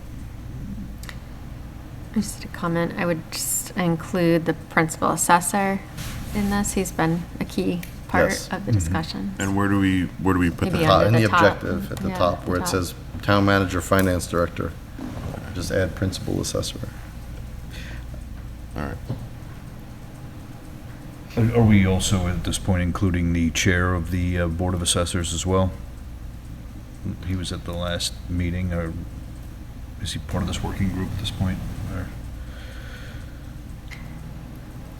My understanding is that was to bring them into the discussions, just make sure that any concerns were addressed as part of the working groups. Okay, yep. Discussions, and making sure those were addressed and keeping them in the loop all the way along. Okay, okay. That was And on my that, by the way, understanding. just publicly, so our next meeting is being held until I come up, because I said I would write a basic framework after our last meeting, and I am still owed that to the group, so I'm going to try to get that done in the next couple of weeks so we can have a meeting in the beginning of August. So what we've done in Objective 2 is we've removed the first 2 actions as already completed, and we modified what was Action 3 is now Action 1 by adding in Principal Assessor after Finance Director. So it now reads, work with the Town Manager, Finance Director, and Principal Assessor to create financial models and illustrations, etc. Okay, are we comfortable with this? All right, objective number 3 is to review select board bylaws and propose updates for the 2023 annual town meeting. Action number 1 is to review the select board policies and procedures, which we will be doing in our workshops generally. Action number 2 is to review all select board bylaws and prepare modifications or updates to improve clarity and consistency with the town charter. Action number 3 is to hold public hearings to present the proposal and get feedback from the public. I should add get and incorporate to receive. So I'm changing number 2. Hold public hearings to present the proposal. That's the number 3. I'm sorry. Yeah, number 3. Hold public hearings to present the proposal and receive and incorporate feedback from the public. And then action number. Now, what is 3 applied to? 3 applies to action number 2, I'm assuming, the bylaws, right? Doesn't apply to our procedures because we don't need. Correct. Okay. So you may want to make that clear.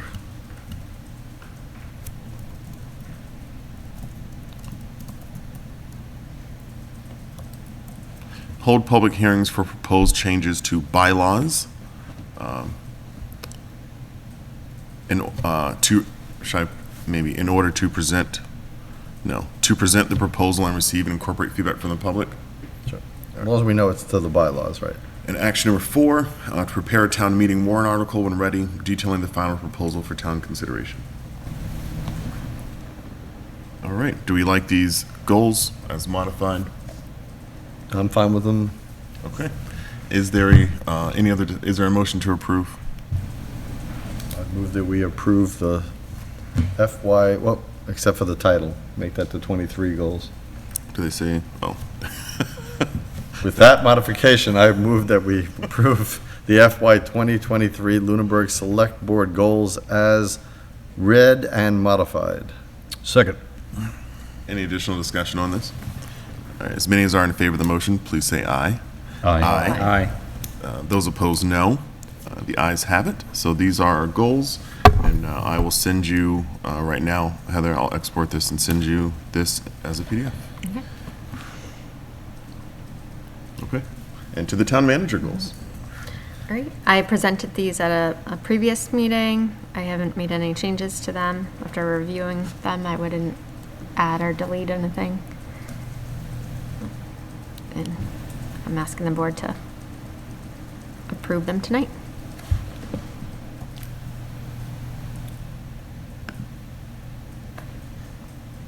Okay. I was fine with them then. I am fine with them now. If you could bold the Yes. number 3 action. Sorry. This is the OCD part Yeah. of me. It just sticks Easy out fix. to me. Yep. Okay.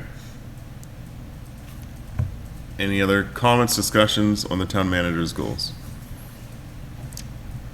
And I know I've been sitting here for a couple of years. I don't recall if we typically approve these or not, or if we just say, okay.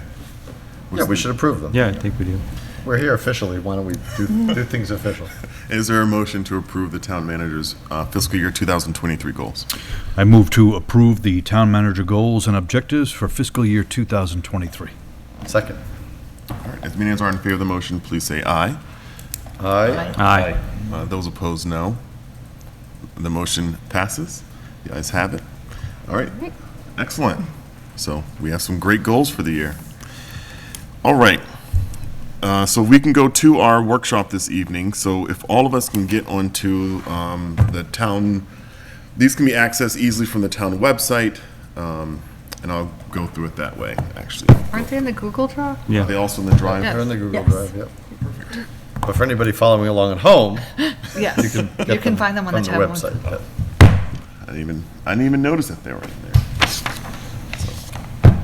all right, so let me go back to it.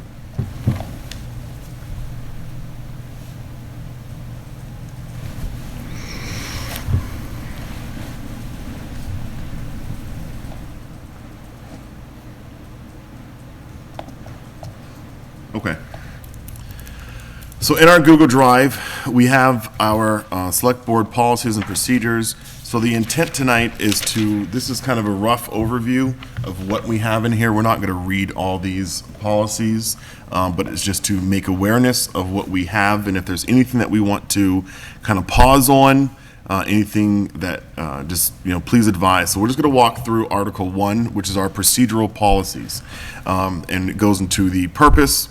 Section 1.02 is the establishment of policies and procedures, and 1.03 is our authority. 1.04 is the authority of the town manager. 1.05, duties and responsibilities, and this identifies our code of conduct. A member of the board, in relation to his or her responsibility in the community, shall recognize that his or her primary role is to set policy, with responsibility for administration delegated to the town manager. And then A, recognize that he or she is a member of the board and shall abide by all board votes once they are made. B, be well informed concerning the duties of a board member in both state and local levels.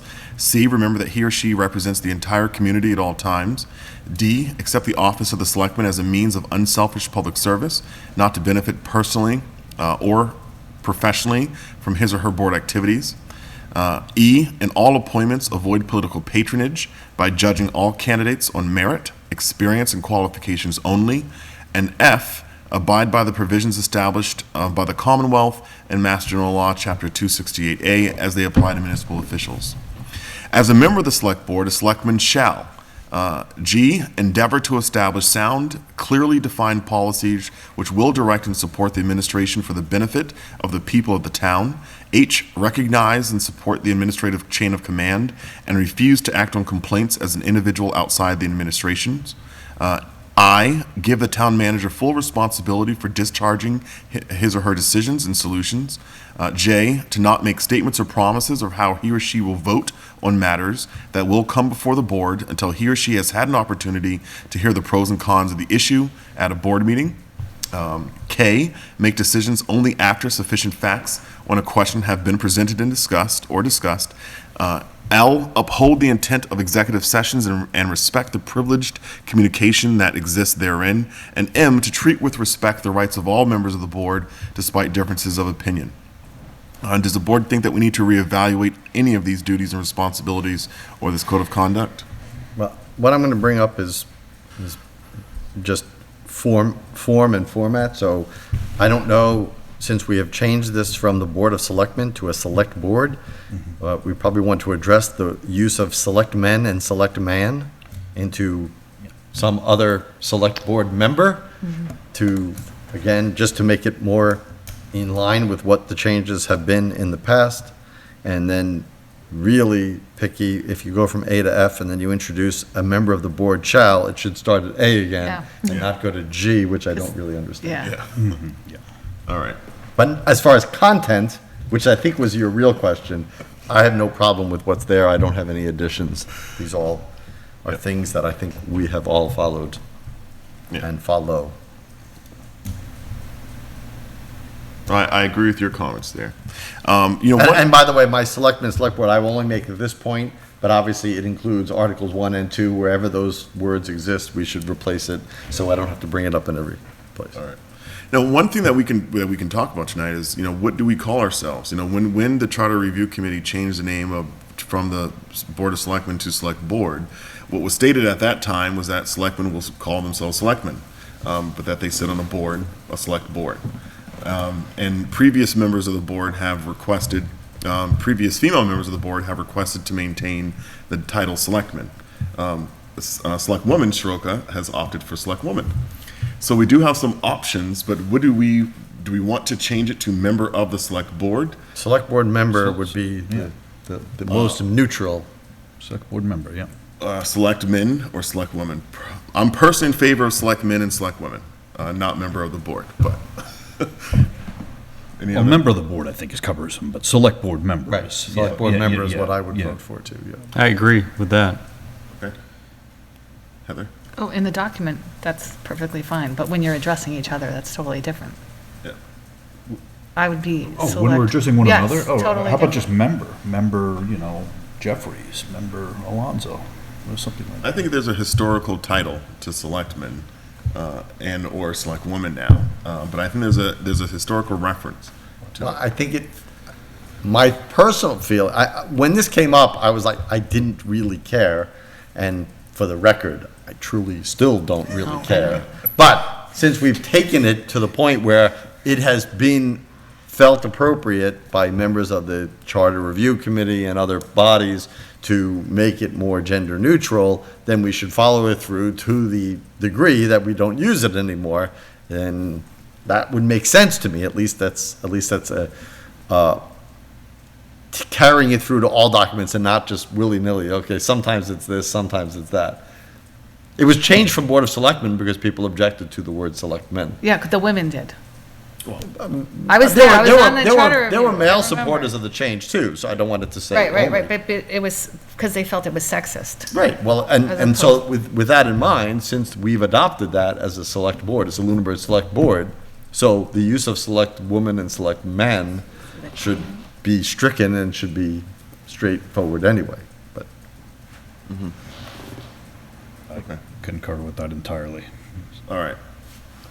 So, I think in writing then, it sounds like we have consensus that it is member of the select board as individuals. Is that correct? Member of the Select board member. Select board member.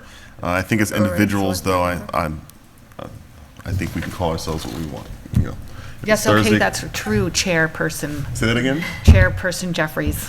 Yeah, no. Well, instead of chairman or chairwoman, why don't you just chair and vice chair? Chair, Yeah, I think it's chair chair. and vice chair, right. Chair. It's just chair. Chair Jeffries. Yeah, sure, yeah. It's just the chair. You're just a chair. Although, what does my name tag say? Chairman. All right. Chairman. It Yep. says chairman. He didn't make it, by the way. I'm not opposed to, anyway. All right. Moving on. 1.06, organization. 1.06 is organization. This is just, that we're going to having regular meetings. Responsibility of officers. Any questions about responsibility of officers? Do we want to delve into this a little bit more?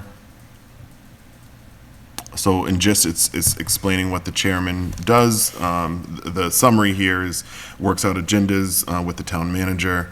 I think, let me read this. The chairman shall preside at all meetings of the board at which he or she is present.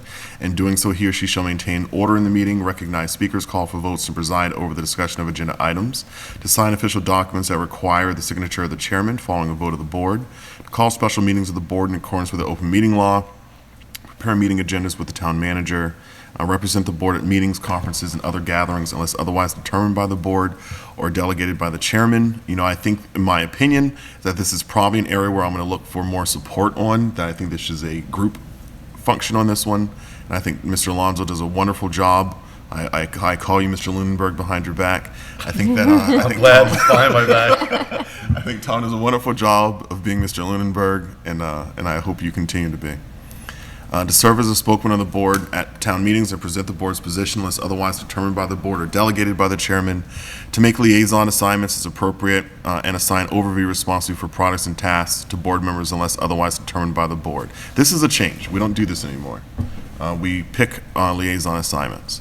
Is this something that we think we should keep in here, that the chair assigns liaison assignments as appropriate? I think the way it's written is fine. All right. As written, yeah, we don't do votes on them, but Right. arrange for the orientation of new members unless otherwise noted, which is the purpose of our review here today, and then ensuring that the board maintains a legal and open level of communication. The chairman has the same rights as the other members of the board to offer and second motions, resolutions, and vice chairman acts in the place of the chairman in the absence of the chair. And the clerk signs all official documents. I'm skipping a little bit. The clerk signs all official documents requiring the signature of the clerk, which certain documents throughout the course of the year do. Meeting procedures.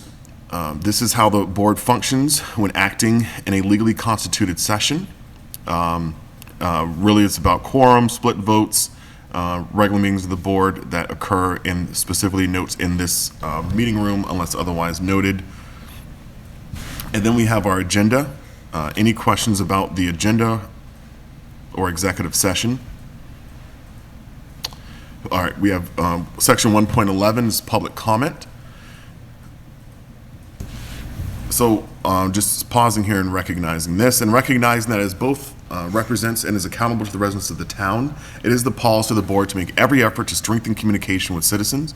The board will act to increase citizen participation, encourage citizen input into government decisions, and to keep residents informed of all actions contemplated or taken by the board, which will affect them. To this end, the board will take the following steps. That public comment shall be limited to 15 minutes, with no more than 3 minutes allowed per speaker except at the discretion of the chair. The individuals may address topics which are within the scope and the responsibility of the select board. See, we have select board here, so we must have modified this one recently. This was a new one. This was only adopted in the last couple of years. That's right. In addition to public comment, a resident or a group of residents may request a meeting with the board by contacting the selectman's office, stating precisely the reason for the board or appearance, and the board action desired, and by naming a spokesman for the group. As circumstances permit, such a meeting will be incorporated into the agenda of the next regularly scheduled board meeting. Participants shall be allowed to make a reasonable presentation through the spokesman and to express opinions and ask for pertinent information. Residents making such presentations are encouraged to prepare written materials for the board's review. If the board is considering matters of citizens' concern at regular meetings, the public will be allowed to ask questions or make statements relative to the matter under consideration at the discretion of the chairman. I think we've been pretty exceptional, actually, about that one. And the town manager and board will ensure that all citizen questions and complaints are answered promptly by the appropriate body. Matters requiring the attention of the full board shall be included in the agenda of a future regular board meeting. So section 1.12 is about town meeting. I just question again, I didn't have any objection to anything in Article 1 at all, or any modifications, other than what I've said. And I will just say here that I don't understand 1.12, because it really doesn't do anything. These are all set by bylaw, and so having it in our rules and procedures doesn't really have any purpose. And by bylaw, we have the 47 days noted in the charter, right? It's the bylaw. Bylaw, yeah. Okay. All right. So I'm not going to read section 1.13, but we do have a designer selection procedure. And these procedures govern the selection of designers for any municipality or local public agency, building projects subject to the state designer selection law, which is Mass General Law, Chapter 7C, subsections 44 through 57, and any other local law governing the procurement of services will be inapplicable to these procurements. So procurement in the Commonwealth is heavily regulated, and so this is is us kind of just codifying what those regulations are. So skipping through several pages. And I think we're now on 1.15. 14. Mr. Chair, if you, I just want to, Yes. I don't know why I'm piping up with this offer, but if you would like to offload some of the reading to the clerk, Absolutely. I'd be willing to do I so. absolutely will, Lou. Don't worry, I got you coming. All right, section 1.14 is a first right of refusal procedure. This is what we've adopted. If any member would like for us to revisit this at a future point, just want to identify that it's here, that we do have this process. Section 1.15, the placement of questions on a local election ballot. And this is the process that was adopted a couple of years ago. And the purpose of the policy is to formalize a process if a town board, committee, or commission requests the governing body, the select board, to place a question on a local election ballot if allowed under Mass General Law. And so this is just the policies and procedures to be able to do that. We have section 1.16, which is a senior work-off program policy. And this, again, is kind of codifying what we have in Mass General Law, Chapter 59, Section 5K. Any member want to discuss this in more detail? Okay. All right, and those are our administrative processes. And now for Mr. Franco, I'm going to call on you for some of these to read. So now we have our Article 2 is our operational policies. Before I stop, anything that any member would like for us to discuss in more depth? Now we're at a future point. Article number 2 is operational policies, and this is how to access town council. Mr. Franco, would you mind just reading this portion? Sure. 2.01? Please. All requests for the use of town council must be submitted in writing or verbally to the town manager, with the exception of town council monthly office hours. Use of town council monthly office hours is restricted to town employees, board, committee, and commission members, and legal questions must directly pertain to matters within their realm of jurisdiction and cannot be for personal interests. The town manager may assist citizens interested in submitting citizens' petitions for town meetings and may seek the advice of town council relative to the form and substance of these petitions and their lawfulness and effect. Legal matters that require further legal review outside of monthly office hours must receive approval from the town manager. The town manager will henceforth act as the contact point between town council and the governmental body of the town, unless an alternative contact person is designated by the town manager. Do you wish for me to continue, or? No, thank you. So this is our process for that. Any other questions? Section number 2.02. So this is one that I know we're going to have to kind of come back to. This is our remote participation, our remote participation requirements, and we did amend this during the pandemic in August. But I think, as we discussed earlier today, this is going to be up in the air. So I think that this is not, we'll see what happens with our legislative delegation. So I will, for now, skip over 2.02, but the gist is that we're a little more stringent with the requirements of how to be remote, and it basically says you have to have certain reasons why you're not here, such as a personal illness, disability, emergency, military service, or significant geographic distance. But it basically says you got to be here, and only with these exceptions can you participate remotely. Of course, COVID has been a whole exception to all of this, so we will come back to this one, I'm sure, once we have better guidance on the state side. 2.03 is use of information technology resources policy for appointed and elected boards, committee members. And so I think that this is one of those policies, the gist of it is that anything you do in a public form of communication, email, computer, etc., it's a public record. But this is a policy that I would encourage all elected and appointed officials to read if you haven't already. Section 2.02, just to have a better understanding of your exposure. And then, of course, for employees, I'm sure you tell them all the time, don't have your personal stuff come into your work email. All right. We're going to go ahead and skip through this. This is a lengthy policy. Would anyone like to discuss that in any detail, review it? Okay. Section 2.04. This is email by boards and committees and compliance with, remind me what open meeting law. Yes. I'm like, what's OML? Yeah. Oh, my lord. Oh, my Lord. Exactly. Oh my lord! I need to know what OML is. Yeah, exactly. All right.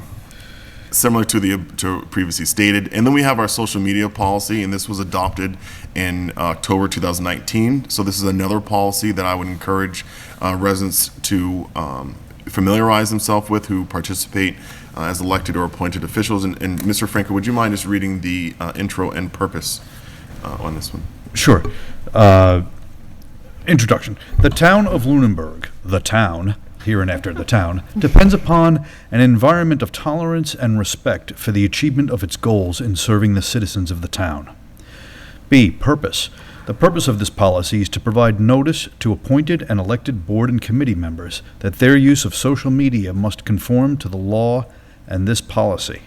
This policy is designed to promote and govern the professional and personal use of social media in a responsible manner and to avoid uses that can 1.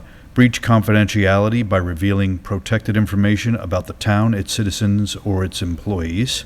2. Expose the town to liability for behavior that may be harassing, offensive, or maliciously false. Or 3. Interfere with productivity and/or ability to perform the duties and responsibilities as officials of the town. Thank you, Mr. Franco. Member Franco. I had to do that. All right. So what I would encourage anyone at home who is an appointed or elected board, or really just a citizen at large, I think that this is another policy. Again, these operational policies are really pertinent. What I would advise is to familiarize yourself with this policy. General guidelines are that we all find many of us use social media. That if you use it, you just have to be mindful that you can't conduct your committee business on Facebook or other forms of social media, and you have to be mindful when engaging in those social media posts of if you have other members of your board or committee that's also engaging in that. The gist is, do town business when in an official capacity. And, if you're at home and have access to a bottle of liquor, you probably shouldn't be writing on behalf of the town on social media. That's not really what the policy says. That was my own little flair. All right. At the end there. Okay. Section 2.07 is on appointments. So we did have quite a bit of time talking about this policy in particular. We were considering revising this policy in the past. I think that we were working on it, and I think we were kind of split 2 to 3, 3 to 2. And I think the consensus at that time was that we need to have overwhelming consensus for policy changes. I think it was 2-2. It I was when there 2-2. was Yeah, that's 4-member right. board. And then we locked 2 to 2. So, and I think that our consensus has been that we need to have overwhelming consensus. We really should for when we're doing policy changes. And so this year we did try to activate this policy as presented. I personally have some problems with it, but it is here, and I think we used it this year pretty well. Would any member of the board like to reevaluate this policy at some point during this fiscal year? I'm fine with it. Well, if it was locked 2 to 2, Yeah. why don't we review it? Don't we need to resolve that? We had multiple meetings, and we were at such an impasse. Are you interested in us Yeah. reviewing Yeah. this? Okay, I'll make I the think we note. should at least take a look at it. Sure. Right. I thought that's what this Yeah. workshop was about. It is. Not to incorporate whether we wanted to do it. No, to talk about it. Yeah, we'll come back. Oh, okay. Yep. And then we have our talent bank form, which follows that. The request for reappointment, which follows that. The talent bank form is something we said we wanted to revisit. For and I sure. think we should do that. First of all, it shouldn't be called a talent bank form. Sounds like you're, All right. auditioning for America's Got Talent. It's all underneath. Doesn't have baton twirling, something you can't check off. Maybe volunteer bank form or something, So yeah. we're going to come back to 2.07 because we're actually almost at the end of the procedures. 2.08 is our flag policy. And the gist of this, Mr. Frank, would you mind reading 2.08? Sure. Section 2.08, flag policy. Statement of policy. The purpose of this policy is to establish uniform guidelines for the lowering of the United States flag to half-staff flown over municipal property. 2. Policy. 1, the United States flag at town meetings and the town buildings, I'm sorry. The United States flag at town buildings and the cemeteries will be flown at half-staff according to the federal and state mandate. 2, the United States flag may be lowered to half-staff by declaration of the Select Board. 3, the town facility staff shall monitor the compliance of this policy at the town buildings and the cemeteries, and the cemetery superintendent shall monitor the compliance of this policy at the town cemeteries. Okay. We haven't had much, any issues with this policy, but it's here. Thank you, Mr. Franco, for reading that aloud. Section 2.09, would anyone like to revisit this? No? All right. Section 2.09, recycled product procurement policy. And this is, the gist is that we're going to do our best to reuse and recycle. Section 2.10 on contractors. And I'll read this briefly. Contract with an outside individual or agency requires adherence to the public procurement laws, including the use of a written contract and disclosure form obtainable from the Selectman's office or the Finance Director or Town Accountant. Copies of all bid documents must be sent to the Chief Procurement Officer, which is the Town Manager, and a copy of the contract. Am I correct? You're always the Chief Yes. Procurement Officer. And a copy of the contract must also be sent to the Finance Director, Town Accountant. I thought I read that in the charter. Should a copy of the executed contract not be on file with the accounting office at the time a voucher for payment is submitted, the voucher will return for insufficient information. Section 2.11 is on town. Would anyone like to add anything more to that? Do we need to revisit 2.10 on contractors? Section 2.11, town communications. And this, again, is another brief policy that all communications regarding town procedure and administration or which may affect the town or its personnel as a whole will either originate from or be approved by the town manager prior to distribution. No individual in the town is to send or distribute any communication to all personnel or all users without prior authorization from the town manager. Managers are authorized to send or distribute communication regarding their area's business. 2.12 is the conflict of interest financial disclosure, which all of us have to comply with this requirement. So if you haven't done this in the last 2 years, make sure you complete your conflict of interest training. I'm sure the town clerk's office will reach out and advise if you're out of date. Okay, so the one policy we are going to spend a little bit of time on going backwards to 2.07, and this is appointments. Mr. Franco, would you mind just reading us through this policy, and if any member would like to stop at any point? Sure. Why don't we just read through it all together, and then let's go back and... What is it? 2.07 appointments. Yep. So did you want me to read it out loud, or do you want to? I'll start it, and if you want to pick up the other half. Okay. All right. Subject to the applicable state laws and the town charter, the board shall make its annual appointments at the first regular meeting in June. Appointments made at that meeting shall have terms beginning on July the 1st and expiring on June the 30th. In addition, as the need arises, the board may make appointments throughout the year for terms to take immediate effect with expiration dates of June the 30th.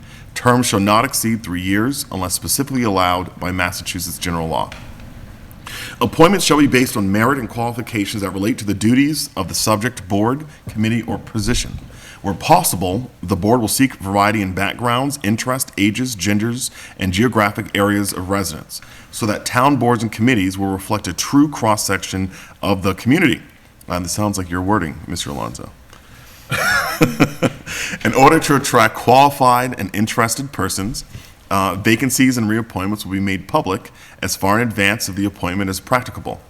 The town manager will ensure the availability of up-to-date talent bank forms in town hall, other town buildings, and on the town's website.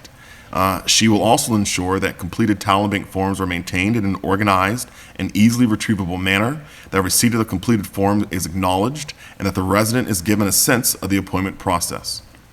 Reappointment shall not be considered automatic, but shall be based on the evaluation of the appointee's past contributions to the board, committee, or position.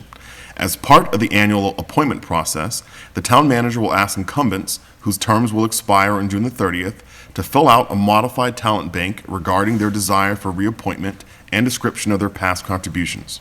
The town manager's office will forward the reappointment form to the board or committee, asking for their review and response related to the reappointment of the person, as well as a written comments on the application. Prior to date of the meeting at which the reappointment will take place. The board will review and consider such appointments. The town manager will ensure that the selectmen receive by May the 1st a list of appointments and reappointments to be filled by the board. And Mr. Franco? Okay. I do have a couple of suggested changes up to that point, but should we just hold off until we get to reading it? Okay. I hope I remember what they are. As board-appointed vacancies occur, the town manager will ensure that local newspapers are advised of the vacancies, and that vacancy notices are posted on town bulletin boards and advertised on the town's website and local cable access television channel. Vacancies shall be so advertised on the town bulletin board for no less than 10 days per section 7 to 10 sections, I suppose that's supposed to be 7 through 10 of the... No, 7-10. Oh, 7. Not 7 through 10. Oh, 7-10, okay, of the town charter. Right. The chairman of the board, the chairperson of the board, on which a vacancy occurs, will seek talent bank forms and nomination recommendations from a majority of the relevant committee. The board shall meet with applicants to fill any given board-appointed vacancy or reappointment. This requirement may be waived at the board's discretion. Appointments shall require a nomination and a second, and shall be made by a majority vote of the board. Appointees must contact the town clerk to be sworn in and be provided with information on the open meeting and conflict of interest laws. The board may, from time to time, appoint standing or advisory committees to aid on matters under the board's jurisdiction. The use of such committees provides greater expertise and more widespread citizen participation in the operation of government. The board will give each advisory committee a written charge, which shall include the work to be undertaken, the time in which it is to be accomplished, and the procedures for reporting to the select board. Selectmen is how it reads here. The board will discharge committees upon completion of their work. The charges and membership of advisory committees shall be reviewed at least annually to assess the necessity and desirability of continuing the committee. All committees appointed by the board shall assure that all committee agendas and minutes are posted on the town's website, in addition to the open meeting posting requirements. Each committee must report in writing at least annually to the selectmen and meet with the board at least once a year. Each committee shall be provided with information on parliamentary procedures. A decision to terminate an appointment may be made by a majority of the board, subject to notice and a right to be heard per the town charter. This policy does not apply to appointments made to an elected board vacancy that is done jointly between the select board and the board that has a vacancy. All right, I encourage open discussion on this one, so that way you don't have to go through me. Let's just talk. So what are our thoughts? My first thought is that this needs to be broken down into sections, because it talks about, first of all, there's appointments, there's reappointments, there's ad hoc committee and special purpose appointments. Those are three categories just right off the bat that we should address separately in separate sections of this, because they all just kind of run together. That would be my first comment. As far as content, I think it's kind of all there. It's probably, if we took each paragraph, there's probably things I might tweak, but there's nothing that really strikes me as like, wow, we don't do any of that, or we should do something there. I don't know if we really are sending the request for reappointments back to the appointing boards, getting their feedback. Are we doing that all the time? Elaine does that. And we get no feedback? A lot of the time. Okay. I think this appointment process, I think only 1 or 2 boards responded back. Yeah. I think the pattern has been that I wasn't aware that Elaine was doing that, but the pattern has been that we haven't really been getting any feedback from anybody. Right. And I would offer a reason, a psychological reason for that. And there's twofold. Because people who are up for reappointment who nobody objects to, they feel no need to comment that they object to them. And the people who are up for reappointment that they're individual committees or boards may object to it, don't feel comfortable raising such objection. So you really don't get a comment on either side. Yeah, I concur. Heather? Well, this year there was a little bit, only because they had more slots, more people for the amount of openings for their appointment. No, but. That was a no, little no, bit- we got a comment, Right. private comment from a member. But he also- Not the board. not the Right, right, a commi- private, yes, you're Right, right, it but wasn't- one, yes. Yes. Yeah, but the The rest of the chair, committee did though, not. wasn't he the chair? Yes. Okay, The rest of the committee did not respond, though. no. Okay. It was envisioned that They supported. these boards yes. and committees would talk about the Right, appointments. you would think. And make recommendations Right. to the board. But because of the two situations I just commented on, that Right. doesn't happen. Yep. That would be required to be discussed in open, Right. an open meeting. Right, and people So aren't it's comfortable. very difficult conversation. So is this something that we want to keep in here? Well, if we can talk about this as sections, as you noted, appointments, reappointments, ad hoc. On the reappointment, well, as we're talking about, on the reappointment side, do we think that we need to keep that in here? What, that people apply for reappointment? No. That if someone applies for appointment, that we give that back to the appointing board for their comments. Because, I mean, if I think of it like on a scale of like a strength of feelings, like you have to feel really strongly to respond in the negative if someone's seeking the appointment. Like out of 1 through 100, you have to be like in the 90th percentile to think it's worth it. But you can have a lot of opinions, that are, there's a huge range there before and I think you're willing to be like, well, maybe the next person will say something. I'm in favor of leaving it in there for a couple of reasons. One is that it's procedurally. You're respecting that board or committee and soliciting their feedback on the matter. As a practical matter, maybe boards or committees don't avail themselves of it, but I think at least providing that opportunity is useful, or at least should be done. There may be that rare time that board wants to be heard on a reappointment, and there should be a vehicle for doing that. Okay. I would completely concur with exactly how we said that. That was And very I think persuasive. I would separate what, we should be able to say we asked, but from a point that's not written in here, we shouldn't expect that we're going to get something back. We may not, but at least we can say, we presented to you, but we can't make you respond. And I think that's fine. Okay. Does anyone have any appetite, specifically on reappointments, for implementing a policy of term limiting to a number of, you can be appointed 4 times to a board and then you have to take a break of term or something like that?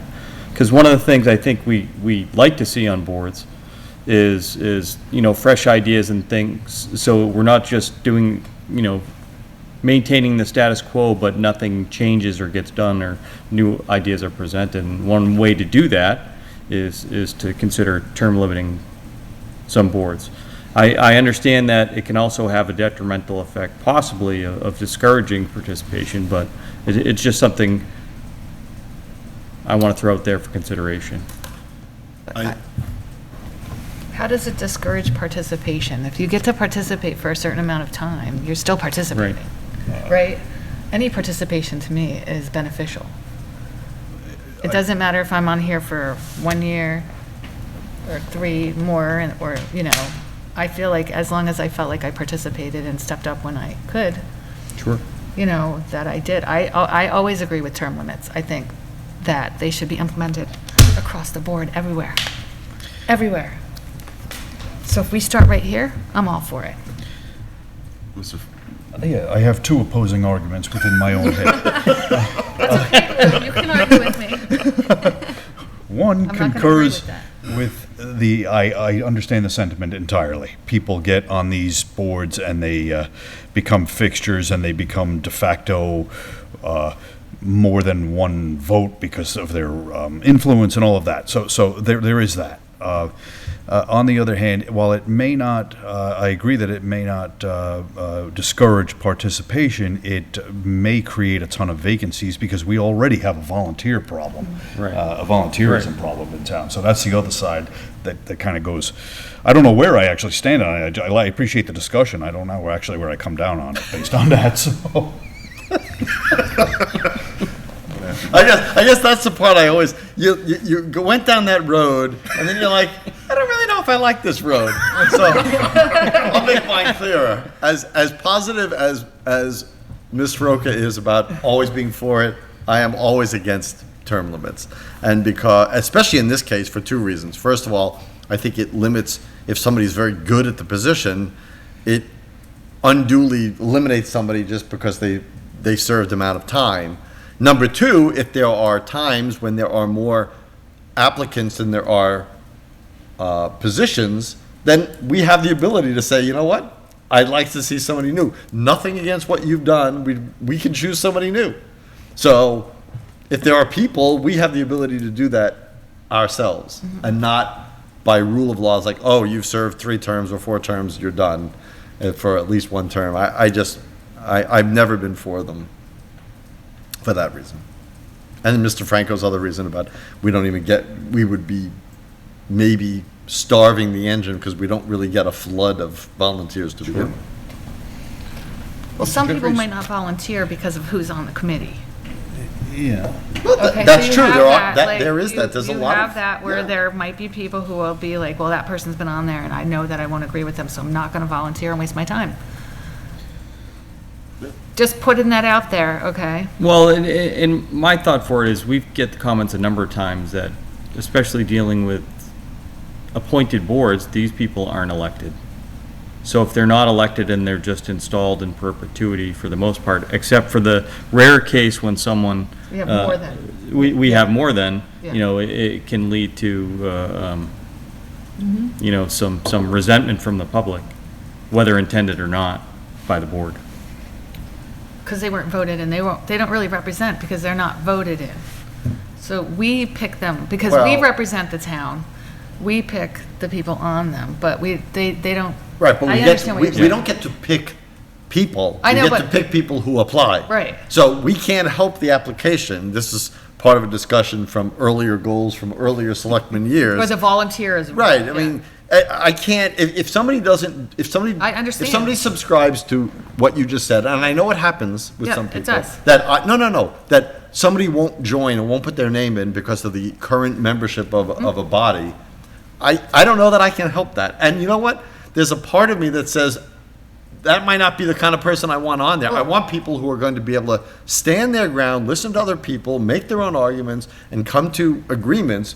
But I can't imagine, and maybe I'm speaking personally, I can't imagine not joining something because of the existing membership of the body. I can personally But there are imagine people. that. I know that there are Wow. people.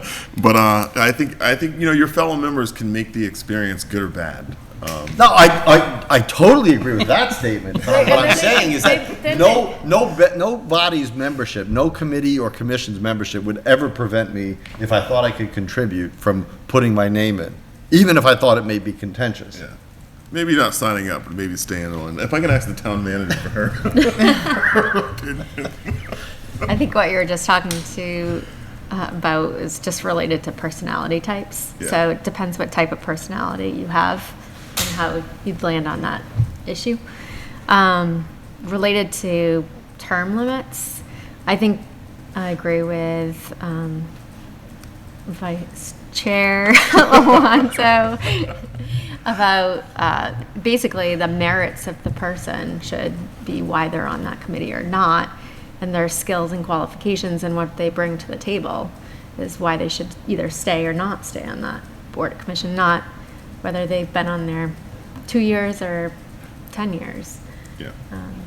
That's my opinion. Yeah, my opinion is I agree with Heather on the term limits, but I agree with exceptions. I think ZBA is probably the only board that I would make an exception for, because I think that their meetings are not routine. It's really situational based, and I think that we have to.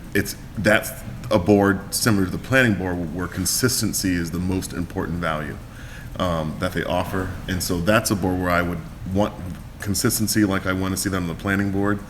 But I'm in favor of term limits with the only exception being to the zoning board of appeals. Can I add I to don't this? you didn't agree. Oh, you agree with, okay, there's two Heathers. I'm sorry. Heather He's Soroka, me. okay. This one. I'm like, you just said exactly what Heather just said. I'm like, oh, okay, that. They're two, the bookends. If I may. There's left wing Heather and there's Yeah. right wing Heather.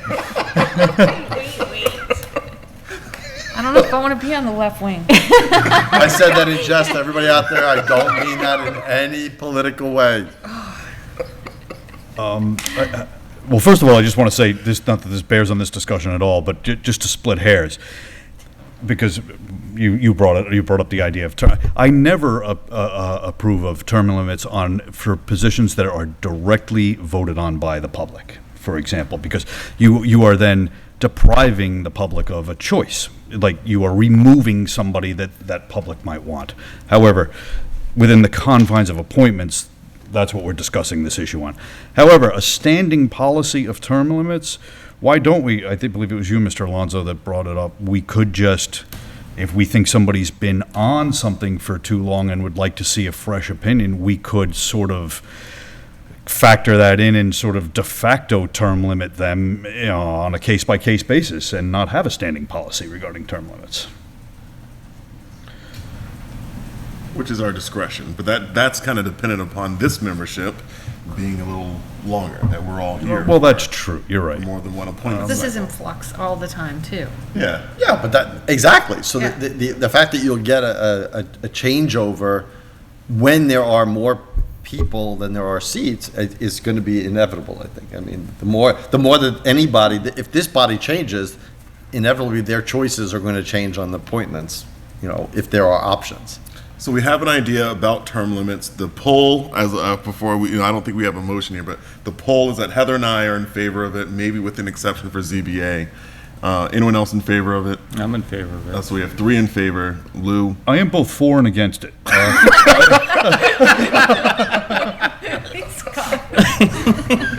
his position with everything. That is what I've heard. That's why he's in the center of the From table. day one, since I sat here.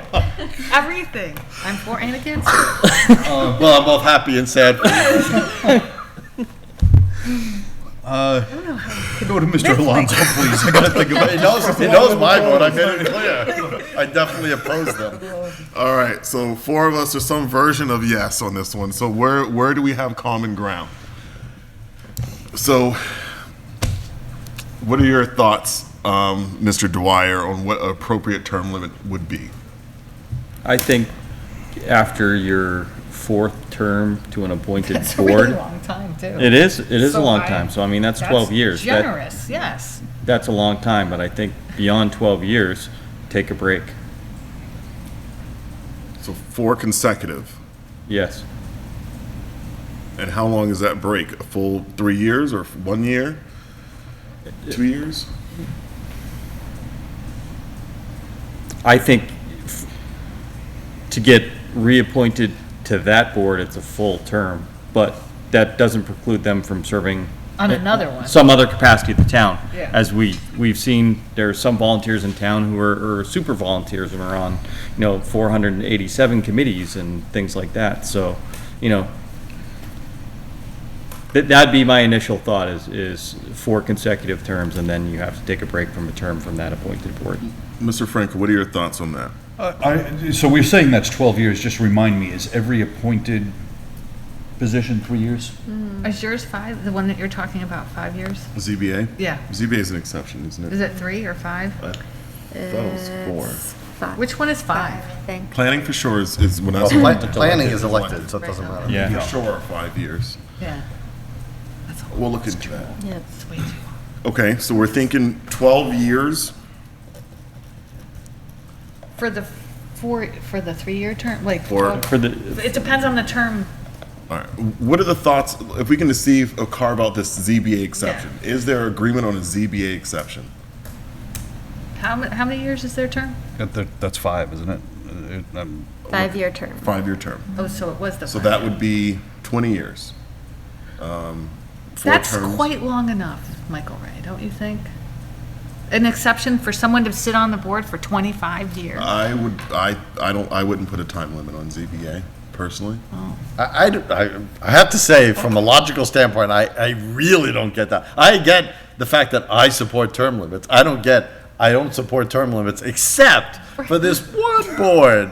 There's one board that can 20 years is a override really the long building, time. the zoning No, office. that's too long, Michael Ray. That's too long. 20 years is a really long time to sit on something. It is. I'm going to say that anyone that stays on the zoning board of appeals for 20 years not only deserves an additional term, they deserve a medal. ZBA does have our longest serving members. I know that. Yes, they do. So, and I think they've been very consistent, and I really value that consistency that we get from the ZBA, and I wouldn't want to do anything to disrupt that. So, Todd, what are your thoughts on a ZBA exception? You know, the fact that their terms are 5 years, I mean, that's, I tend to agree with Heather here. I mean, 20 years is a long time. I think after 20 years, you can say, okay, take a breather. If you want to come back in 5, you can serve 20 more. And Lou, are you in agreement? He doesn't agree with term limits. Well, he hasn't decided if Maybe with this one. Yeah, no, I can kind of see a rationale for this one, so I'll go along with this one on the ZBA. So, For what? Michael Ray or the 20 years? Well, it's the same thing. Oh, no, it isn't, right. I'll go with the term limits, yes. all right. So four terms. For a total of 20 years. I can, I like to build consensus, so I can be persuaded to agree to something I don't fully agree with. It's just a very long Getting time. into- Like, I haven't even lived in Lunenburg for 20 years. That's a really long time. All right, so there's agreement on 4 consecutive terms with a full term break. Obviously, there are already people that are in there that exceed that already, that are Yeah. sitting on that. So. Correct. Correct. How many? The whole board? Are we wiping out a board? No. Not quite. The but I think ZBA, the we ZBA wipe out doesn't have, 2 members. yeah. But you're opening the opportunity for new people to come onto the board You who know, may not have. No, completely not true. People can apply at any point. But I don't. The fact that they don't, I don't have a crystal ball. I don't have the magic 8 ball that says why people don't come forward. I mean, but they don't. Because there's power and incumbency, though. Yeah, that's That's what you're not acknowledging, Tom. There's power and why incumbency. nobody ran this year against you two. Nobody even voted. I mean, this year, so There was no nobody to vote against. Like nothing was Contested. contested, nothing, nada, not one yeah, thing. and So the that's why school nobody- committee, there was nobody running for school committee, and nobody ran. No, it's contested. So how come there was nobody who ran? Yes, well, they were the same people ran. No, there was somebody who was elected. Wasn't there somebody elected by 2 votes, or was it another board? No, it was That was planning. that was Planning not board. school committee. Planning board, Yeah. sorry, planning board. School's So all- therefore, there was a vacancy, and nobody ran. Well, So I- it's not a But good. that's an elected board. That's not. Yeah. And understand. frankly, those terms are exceptionally long, which it 5 years, discourages. we're kicking off people Yeah. who saw 20 years. I just don't understand the logic. Is I'm there a sorry. way to change the number, how long those ones are? The For 5 ZBA? years? Statute. It's a statute? Okay. The state encourages. I think in the last couple of years, when we've had contested number of seats on appointed bodies, we've shown that we don't always approve the incumbents. I think we have shown that several times. Yeah. So I think that's the order. That, I mean, do they have some? Do they have some advantage? Sure. I mean, because they've shown their job. I mean, if somebody has a job and they're doing a good job, why wouldn't you want them to continue to do a good job? I agree, Mr. Dwyer, with your input here, and as well as Selectwoman Soroka's about power and incumbency. I agree that when you have the sitting chair and vice chair on the same ticket of the select board, it is discouraging from the public. I fully acknowledge that. I also think that and we see it with appointments. This actually just recently came up We had someone that was interested in the position. A second person came up. We reached out to reschedule to push the appointments to next week. And once the other, I don't want to get the dynamics wrong, but once the person who expressed interest was aware that there was a second person, they withdrew. Some people don't like the competition. Like, they're interested, but they don't want competition. And there is perceived power in a small town that people get entrenched into roles. And we do have, so I agree with that sentiment, but it sounds as if four of us are in agreement with 4 consecutive terms with a full term break for reappointments. So that's one change. Any more discussion on that point? I'm kind of keeping track of where we're going to lose support with all these overall changes. All right, so that's going to be a 4-1. And I will support that with the understanding that we're not kicking anyone off their current positions, and I would encourage that we would send any draft policies before we finalize it out to boards and committees for their feedback.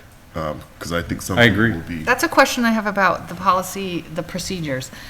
Do you do the readings? How many times? How do people get to submit input Into our policies? Because our policies are decided by us. I know, but like no, we don't. And how many times do we read it so the public is aware? Read through our policies. Just like when we're going to make a change to the policy. Yep. How do we make the public aware of the change that we're making? So we could, generally, I mean, at the very beginning, I believe in the handbook on the procedures, Yep. talks about policy formulation a little bit, but generally, we're not restricted. So we can come up with we could present a policy at one meeting and approve it at that same meeting. A public hearing is not required. Okay. So it's strictly up to, the voters make their decision when they vote for us. I'm just, because in school committee, we I had know. 3 readings. I know. Because even though we were elected as well. Yep. Well, I think, We're not looking to mirror that at all. No. I think something like this where we're potentially making changes to our appointment policy for appointed boards, I think it would be in our interest to, Share. Yeah. and revisit this after input from Yeah. appointed boards as well as input from the public. And that's just what I was asking. Yeah. I think this one we should. Section do different. 1.02 talks about how you can make changes to the policy. Right. Okay. So I saw that, but there was nothing really specific. It's not very specific. I think in this case, Selectwoman Shook, I agree that if we're going to change this policy, that this specific one, because it affects all the appointed boards, which is half of our volunteers just about in town, that we should need to float this one through everyone. Okay. Are we all in agreement on that? That we need to float this through? I know that we're having a public meeting. That No, doesn't mean that we're in everyone is agreement watching or changing it, even but paying that we don't attention to what approve we're it doing until we right float it through now. Okay. other boards for feedback. So. But no, I did notice on the policy, cannot vote at the same meeting, but we can. It says that. Unless it's an prompt action is Right. necessary. It would have to be pretty severe. Right. So- But it doesn't have any other specifics, like And that it does you have waited to, the you whole have to, it meeting. has to pass by 4 out of 5 votes. Right. Yeah, we need supermajority. Super Yeah, majority. overwhelming majority. So we can't pass with 2 to 2s and 3 to 2s. Super member majority. All right, so we have term limits that we're looking to add in here. So going back to appointments, anything else in the appointment process that we want to modify or change? Do we have any concerns there? And the history, Heather, is that we generally have disagreed on the reappointment process. I think we've all generally been in agreement on appointment. It's the reappointment that we don't have concurrence. Yes. Now, I'm just thinking of unintended consequences. Like, I mean, are you considering your board of register of voters, those within your appointments? You have people that have been on there decades. Yep. Like, who does this encompass? I'd be down for an exception. Especially for the Board of Registrars, just like my ZBA. And how many people, because I think Elaine did all that research back in preparation for the volunteer appreciation event. How many people right now would fit into this category? Do we that have all have been- that back from her?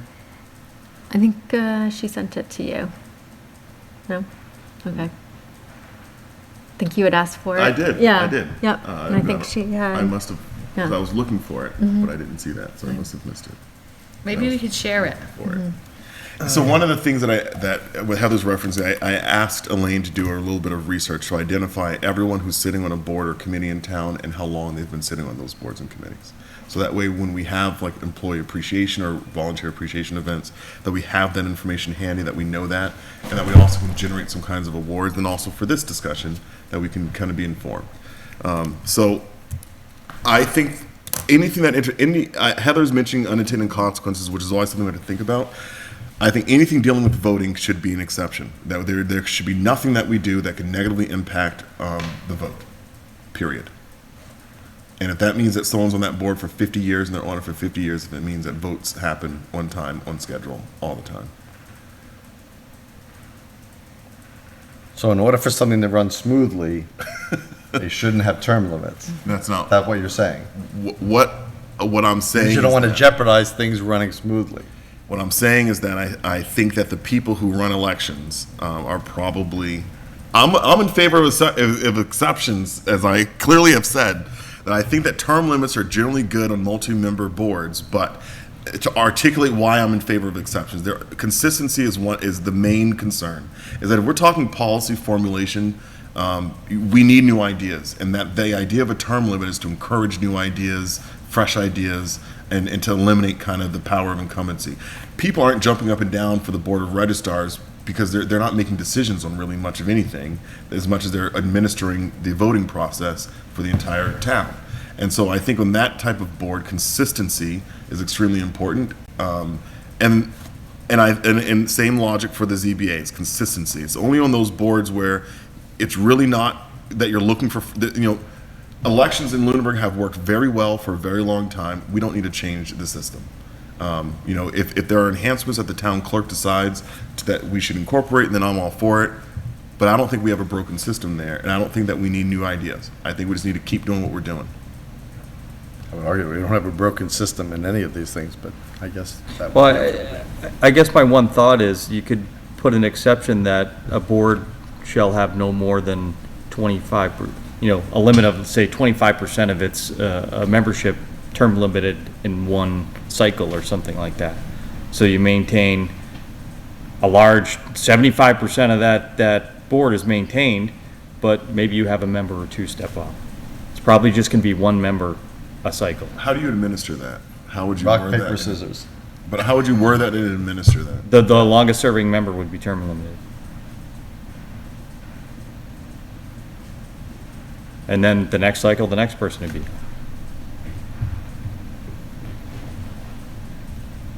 And if we're going to have an issue with the term limit on a board, before we go down a rabbit hole of trying to come up with hypotheticals, I'd just like to, as we get input from boards, we also get input from the town manager to give us some examples where this could be an issue for us. Okay, so I think I can kind of formulate this into a way, based on what I'm hearing tonight, that we can have at least 4 of us in consensus on this. Any other things to change in the reappointment process itself? Because that's an addition. Is there anything else that anyone else noticed on appointment or reappointment that we want to modify or? Just didn't. I'm just looking at the list. What did I look at?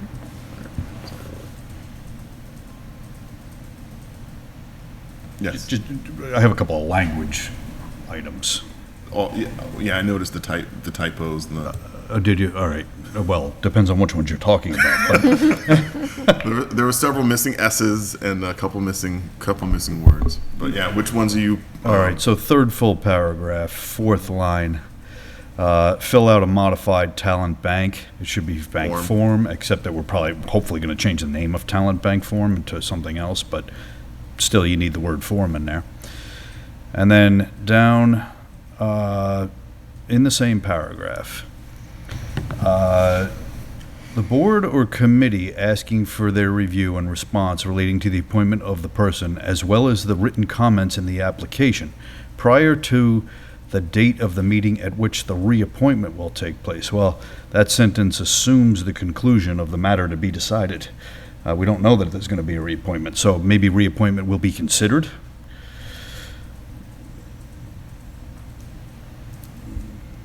Yep.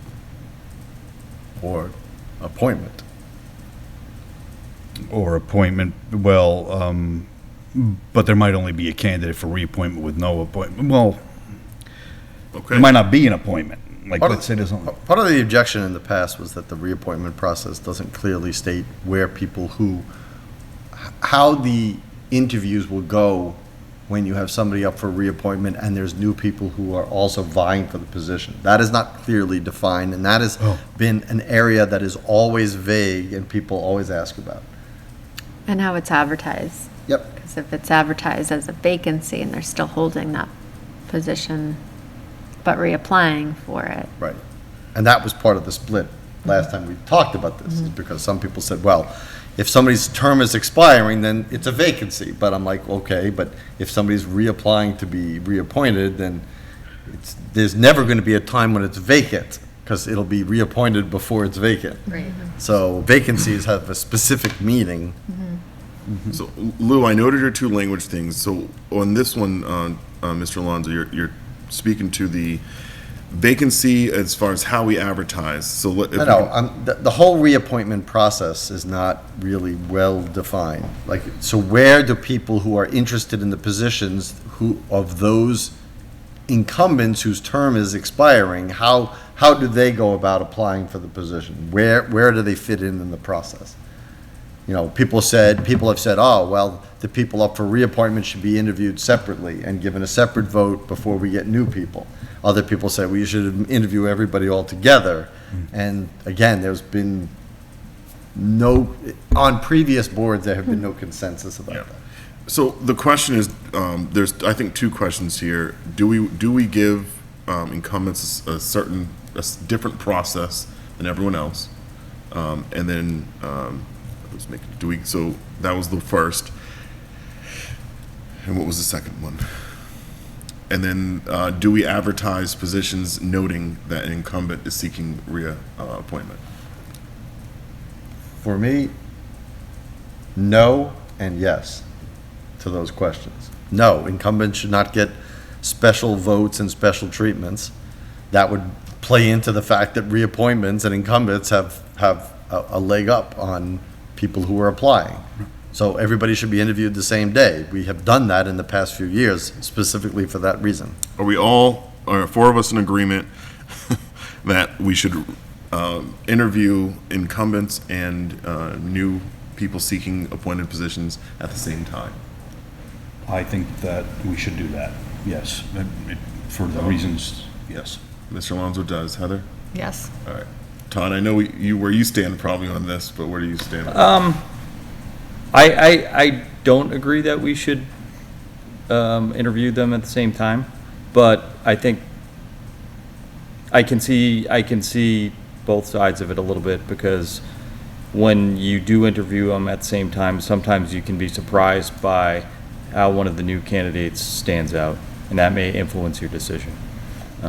So I don't feel strongly enough to want to change it. Okay. I'm with you fully. Let me, if I could just add one more, Mr. Alonso kind of addressed this too, is that we just talked about having term limits to artificially create churn. Because we think churn is a good thing.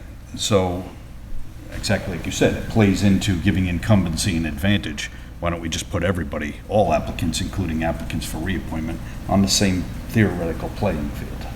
Do we advertise, we're all in agreement that it's one process. Do we advertise the voting vacancies noting that an incumbent is seeking reappointment? Mr. Alonso's in favor of yes. I'm a no. I'm a no as well, just because I'd like to say, I think it can be discouraging to an application for the position. And I think it benefits us to get more applications for positions. I agree. I also agree, because my rationale on this, going back to the answer to the first question, is that we treat an applicant for reappointment equally and the same as just fresh applicant for appointment. They But have we to did acknowledge, as Select Member Soroka said earlier, that people, when they, or maybe did you say it, when somebody applied and then somebody else applied and then the other person rescinded, because they don't want that.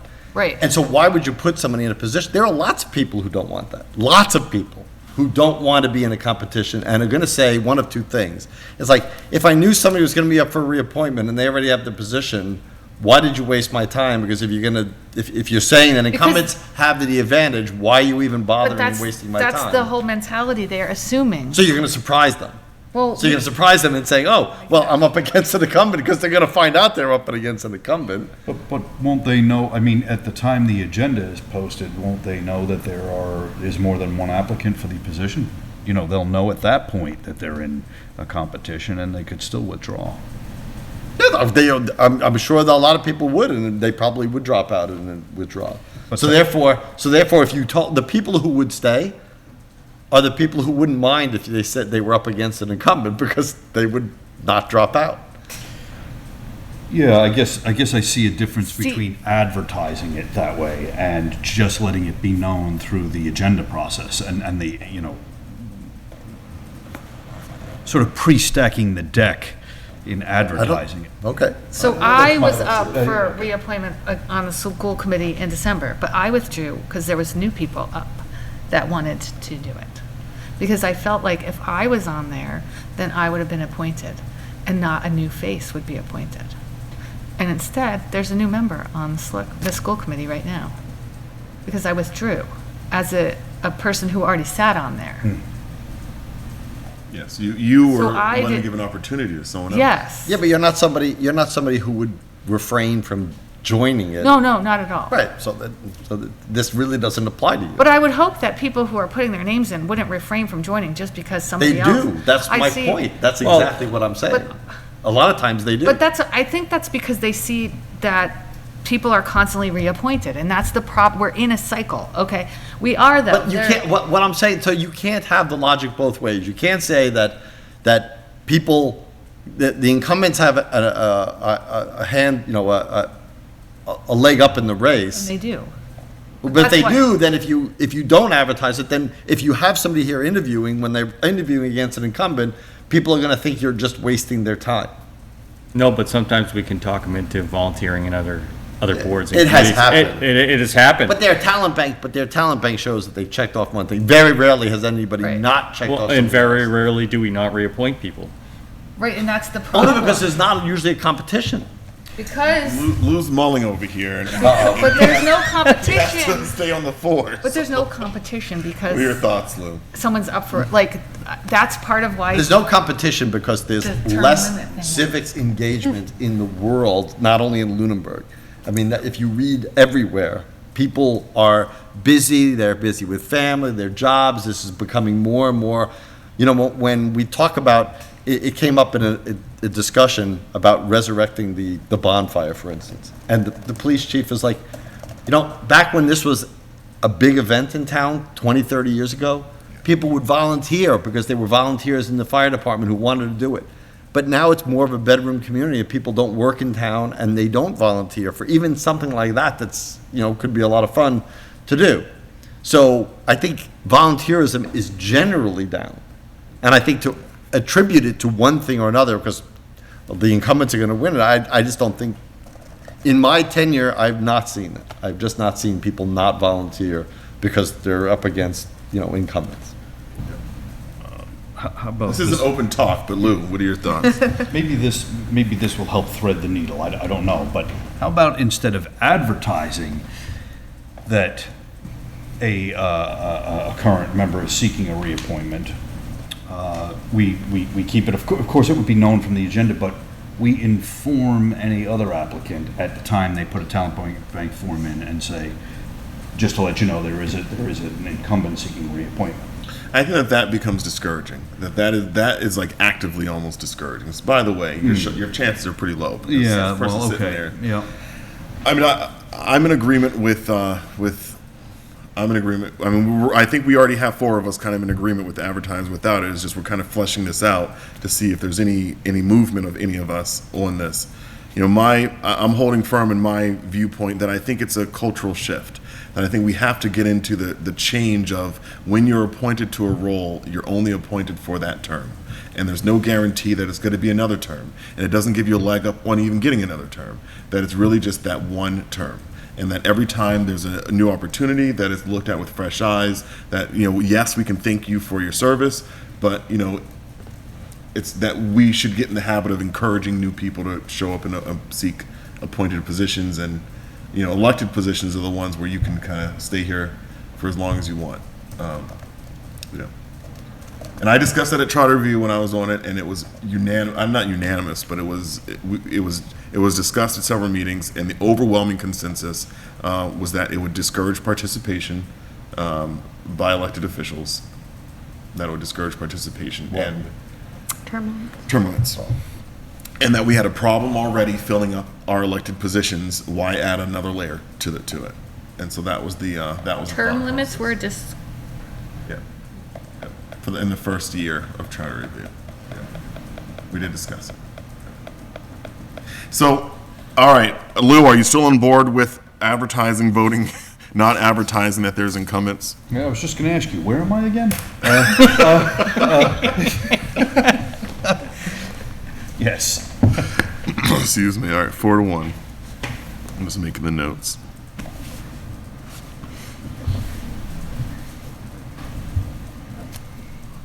Goodness, Tom, are we going to get your agreement here? Say something else important, I'll agree with you. All right. Do we have any other things in the reappointment that we want to talk about? I don't really like that the vacancies shall be advertised for no less than 10 days per section of the town charter. Did we bump that up, section 7-10? Did we No. change it? We left it at 10? Yep. Calendar? I think it's Why defined. would you think it should be? Yeah, well, I mean, the charter is, we can always go above it, so we can't take away from it. We can Okay. go above it. So the charter says no less than 10. We can certainly incorporate more than that. We just can't do like 8. Okay. I would like to see this closer to 20 days, 3 weeks, 21 days. That give it a little bit of time, because if someone's on vacation, you've lost a whole week, So I think just the more time that we can advertise something, the better. Even 30 days would be ideal, but if I can ask the town manager for her thoughts on this one. I think you would be holding up potentially important appointments by making it longer. I mean, the charter is giving you what your requirement is.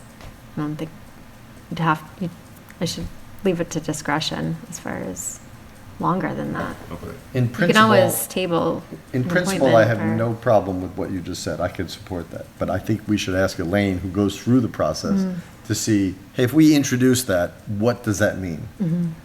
Because sometimes it's really pulling teeth to get some of these processes going, even with 10 days. Yeah. So, I mean, theoretically, we know now what the opening, unless somebody resigns or quits an appointed body, we know which ones are up next year, because they all have terms. Yeah. So we could advertise now. And is it really going to make a difference in your applicant pool? An additional 5 days or 11. I mean, the town manager announces vacancies every week. Yeah. And Same. it's had a small effect. All right. So what this says is, if someone volunteers, scoop them up, suck them in as fast as possible, and get them to raise their right hand. And then scoot them to all the other ones every time their term limit is up. And we Yes, every 12 years. yeah. And then they go Send them somewhere to else. another one. Or 20. We also retain all the talent bank Yeah, forms. she has them all. Right. All right. So can we talk about talent bank? Can we talk about, it seems like we have some agreement here on 2 areas, term limits, and then also how we advertise. What about the term talent bank form? And the interviewing, because that's also the interviewing of the candidates at the same time. Didn't we decide We that did. one? Okay. Interviewing of the candidate. Yeah, we also agreed to Okay, interview just making candidates sure at you the have same that time. written down. Yep, I got it. Yep, I crossed it off, so let me make sure I got it. Interview And I'm sure Heather's over here taking notes too. I don't know. I did. Yep. Talent bank form. What do we, Volunteer. Yeah, right. volunteer? Volunteer form, you have to bank. Bank doesn't add anything to it. Not at all. Just volunteer form. Yeah. Request for That's appointment. such an old term, bank, something bank. Volunteer application form. That sounds so. Simple. Request for appointment. Yeah. Sign your life away from it. So we have, I'm saying request for appointment, you're saying volunteer bank form? Or No, volunteer bank. form. Bank forms Volunteer are like so form. old. Volunteer form. Volunteer. Or volunteer application form, one of the, I could Volunteer application form. Yeah, we have to make it sound like it's something they want to do. Yeah. It's an application. Okay. gotta They give, come want on. to apply for this position. You're an because attorney, give it some Latin They term. want to do it. This guy says. Caveat fluent in emptor Latin. form. Caveat emptor And form. that we have to make it sound like there are more than one applicant for all of the roles. So They're competing and they want to compete. volunteer application form, I can sign on to that. Are we in agreement? Yeah. have Well, no issue with volunteer that. application. Yeah. Yeah. Yeah, volunteer application, I don't even need form, I agree. Right, right. Puts out that extra word. Ben's over you here want to dying. put out, so- That's right. Gotcha. All right, you got it? Yep. 'Cause I'm dead, just about, yep. Even though I'm sitting in front of a computer that I could be typing this stuff on, right? All right, thank you, Heather. I'm glad to see old schooling it. Yep, always. All right, so changing talent bank form to volunteer application. And we should revise the form because there's lots of Old stuff old stuff on there, Yeah. we should Just take a look organize at- it better. Can we take a look at it real quick just to get some ideas on what we should do differently? I thought the cutoff was 9 o'clock, didn't he? Yeah, Earlier, you. yep, that was the target, so What we kind can. of target are you Right, shooting? he didn't say in the Army he was a What bad kind of marksman. practice are you? Where is this talent bank form now? I was actually an expert shooter. I kind of figured you probably were. Page 36 out of. Oh, they're over there. Motion to That order clock a says pizza. 50. Oh, really? Yeah, Right? He's so, like. So quickly, Please we say can just 9. quickly look at this, wrap it up, we'll make some changes, we'll pick this conversation this up. form? Where can It's I right find it? after It's section. it's in that, It's in the in there? PDF. Yeah, it's It in is, section. page okay. 36. Oh, there it is, there it Yeah. is. I knew I saw it, I just. Yeah, my comment is background. I think we need more lines for background. I don't, Oh, yeah, not. We don't need precinct. I We was just need gonna say that. address. Why is that in there? all right. Um, Tom, can I snatch one of your pieces of paper? Well, yeah, address is fine, but, because you want to create geographic But why does it diversity, say but you get list that from the order of a address. preference? List, number, order of preference? But, because what is list? How are they Yes, listing? again, the whole form is very Yeah. confusing. So if we start from the very top, we'll have the blurb obviously needs to be modified at the very top. We're in agreement on that. Blurb needs to be clarified. What blurb? Town government needs citizens who are willing to give time in the service. Select Now, board, and serve then your select board, community. it has to say select board, not selectmen. Yeah. So, so I think the blurb needs to be clarified. And then we have the name, date, address. We don't need the precinct. Telephone number, email, we need more space for that. I don't think that we should have descriptions of, because they're very poor descriptions to begin with. They're terrible. So they really just should list them with check boxes or underlines. So just, that would save a lot of room and you can put double columns and therefore you could add a lot more space for background like you requested. And you could refer people to the website where, Right, that is- Yeah. yeah. Add link so- to website, Yeah. remove descriptions.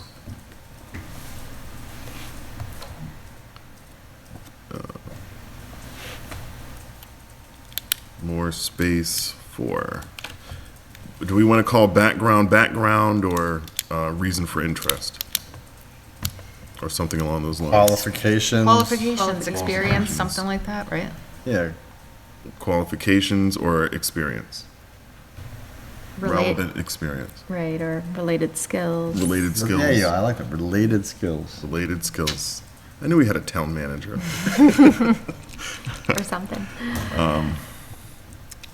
Make space for background, change background to related skills. Okay. And do we still want them to rank their preferences? Yes. Yeah, rank. And to give them instructions, numbering 1 to, numerically. Yes. 1 being their highest choice, Yes. so they know what to do. Some people just want to check put a them. limit, 1 to 4, 1 to 5. Or if somebody's interested in 10, that's like, Let them just do that's whatever. like Yeah. Todd's best dream is that they have 7 things. Yeah. You can point them anywhere. Rank preferences. We're gonna have to find the next Dave Passios at some point. How many was he on? He was on Well, now four. he's reducing now, but I know he at one is, point he but- was like on 4 or 5. So many, yeah. Okay. Is there a comment up there? And the request for reappointment form, which is the next page, this is something that we've actually changed more recently. Do we have any changes to this form? I'm kind of fine with this. Letter I of am too. recommendation from co-commit. I think we should, I will say the following. I think we should limit who gets this. Because when I get this as part of the clock winders, like, how have I contributed to the position of clock winder, clock winding? It's really hard to come You up. show up. Well, that's what I and you said. wind We the are the clock. best clock winders ever. Don't feel like you're going in You guys circles. show up. That's how you contribute. Everything's just up and One of our down. reappointment forms, all it said You this can year was, walk "I up." show up." I remember that one. You put down a retainer, I'll write 5 paragraphs on how you contributed. Put down a monetary retainer. That, I believe. And you'll probably take both sides for and against me. How long and how much do you need? How many hours do you think this will take, Lou? Oh, my. This has been a really comical, light meeting tonight. Probably started with all our interruptions to the town manager report. By the end Oh, of I'm this sorry, discussion, yes, I'm going to be term limited out of this seat anyway. So You're almost up. I Tom. know, I'm almost there. You're up, almost there. You All had right. a big break, though. You had a break, so you're on Not your even second. a full term break. Oh, it wasn't? Oh. No, just 2 years. All right. I think we're in a good position. Is there anything else we want to talk about on the reappointment? All right, I'll make some modifications, and for our next meeting, I probably won't do it for the 19th since Heather won't be here, so we'll do it for our August I know, and meeting. there's an appointment on next week where I'm gone? Or is that really on the agenda? It is. It's a joint meeting with the school committee, meeting next week to appoint to the school committee. But if you are you able to participate remotely? No. No. If you'd like to submit any comments Can I? for Okay. the record, Okay. you can read them. All right. All right. And then the next meeting we have is August the 2nd, which I know we're not getting that part of the agenda, but I think we're having a meeting with, is it finance? No, No. we have a workshop Parks. that night too, and Parks is Yeah. attending that meeting. Yeah, so Yeah. on August 2nd, we're having a meeting with the Parks Commissioners to get an update on where they're at. So I'll prepare that for the August 2nd meeting when we have a full board. And we have the workshop on another section of the policies. Yep. All right, so going back to the agenda, so I know this is, I missed my target here by quite a bit, A little bit. but this is a good discussion, you guys. All right, let's see, current business, approved minutes of May the 3rd, May the 10th, and May the 17th. And I'm abstaining. They're still not mine. I wasn't present on the 17th, so I let's move take that them we separate. approve the minutes of May 3rd and May 10th. second. All in favor? Any other discussion on this motion? All in favor, please say aye. Aye. Aye. Those opposed, no. Any abstentions? Me, yes, I am abstaining. All right, the motion passes. We have minutes for May the 17th. I would make a motion that we approve the minutes of May 17th, 2022. No, you have to, you're. Is there a second? You're right. Well, okay, yeah, we 3 votes will do it. Sorry, it's getting late. Is there a second? Second. All right. Any additional discussion on this? All in favor, please say aye. Aye. Those opposed, no. Any abstentions? Okay. Heather and Todd abstain. Okay, warrants. We do, at the very end of the table. Thank you. We have an accounts payable warrant in the amount of $673,335.79.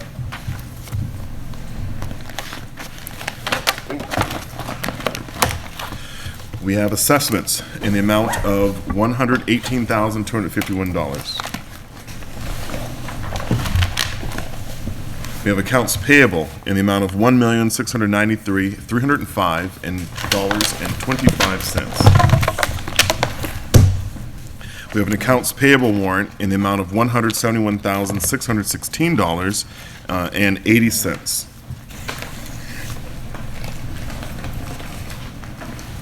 All right, we're also going to sign for the poll petition. And Lou, you have your own signature required as the clerk, and you have it on first and second page of both of these that will be coming your way.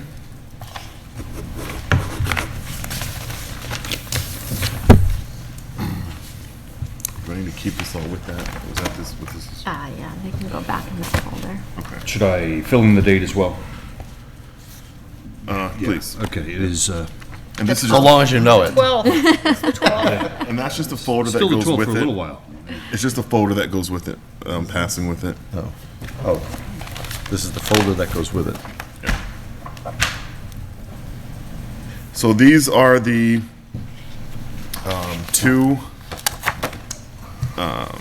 These are the licenses for the one entertainment license. Did we even vote on that? Yes, we The voted on entertainment both. license. Did we? I don't think we did. I make a motion that we approve the one-day entertainment, I think we read it for We both. did. I read it as both, but Okay. in case, just in case, I move that we approve the one-day entertainment license for Conrad's Drive-In for Saturday, July 16, 2022, between the hours of 2 and 6 p.m. Is there a second? You know, Michael I'll Ray, second that. you read that too. That's This like is the the third. entertainment license. That was included in the Huh. motion. I read it right off the Yeah. agenda. Then It was we included, did yeah. it. Yeah. I trust. I believe it. I just didn't remember it. Michael, are you writing your name in like Morse code? Hey, you haven't really seen my Dot, signature? dash, dot. It's a military. Is this one just me? Yes.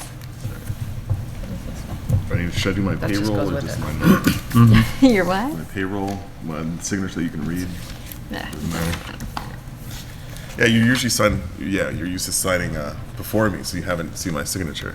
Right. Yeah, it looks, there's 3 lines. It's simple. Okay, this is I can't read any of only yours. him. Okay, nobody else has to read that, just bring that to the end. There's all scribble. There's no Yes. signature. I think I can read mine. But that's it. All right, so we have our You're warrants. talking about his. Any action items? I mean, mine has letters, it's No, cursive. barely. Any action items this evening? Yes, Does that go with I it? bring this up all the time when we repave Townsend Harbor Road. Townsend Harbor Road is very poorly lit, and the sides of the road are very, it's very dark at night, and when they repave it, they never put lines. We need either a center line or shoulder lines, because it is a very dangerous road at night. I know the DPW director is working on trying to scheduling all the road Okay. painting. I'm just saying, like, It's just a matter of really, scheduling. really bad. Like it's worse than any other place in town that I drive. It seems to be like darker, and the road is kind of narrow to begin with, and it winds, and it's like, it's really just hard. Yeah, I can ask for an update of if that date. is Okay. that, But I have asked about, Are they going to be painting the lines back out here too? that's part about Okay, all the road okay. painting. All right. What that would be. Okay. Any additional action items? Can they use blue paint? No. Oh. It looks nicer. I'm sorry. The yellow? I'm sorry, I don't give you that like dirty look. Like what? I did? No, I did. Oh, I did. Yeah, but it looks nicer. Haven't you seen the towns that are using blue paint instead of yellow? You mean in the crosswalks?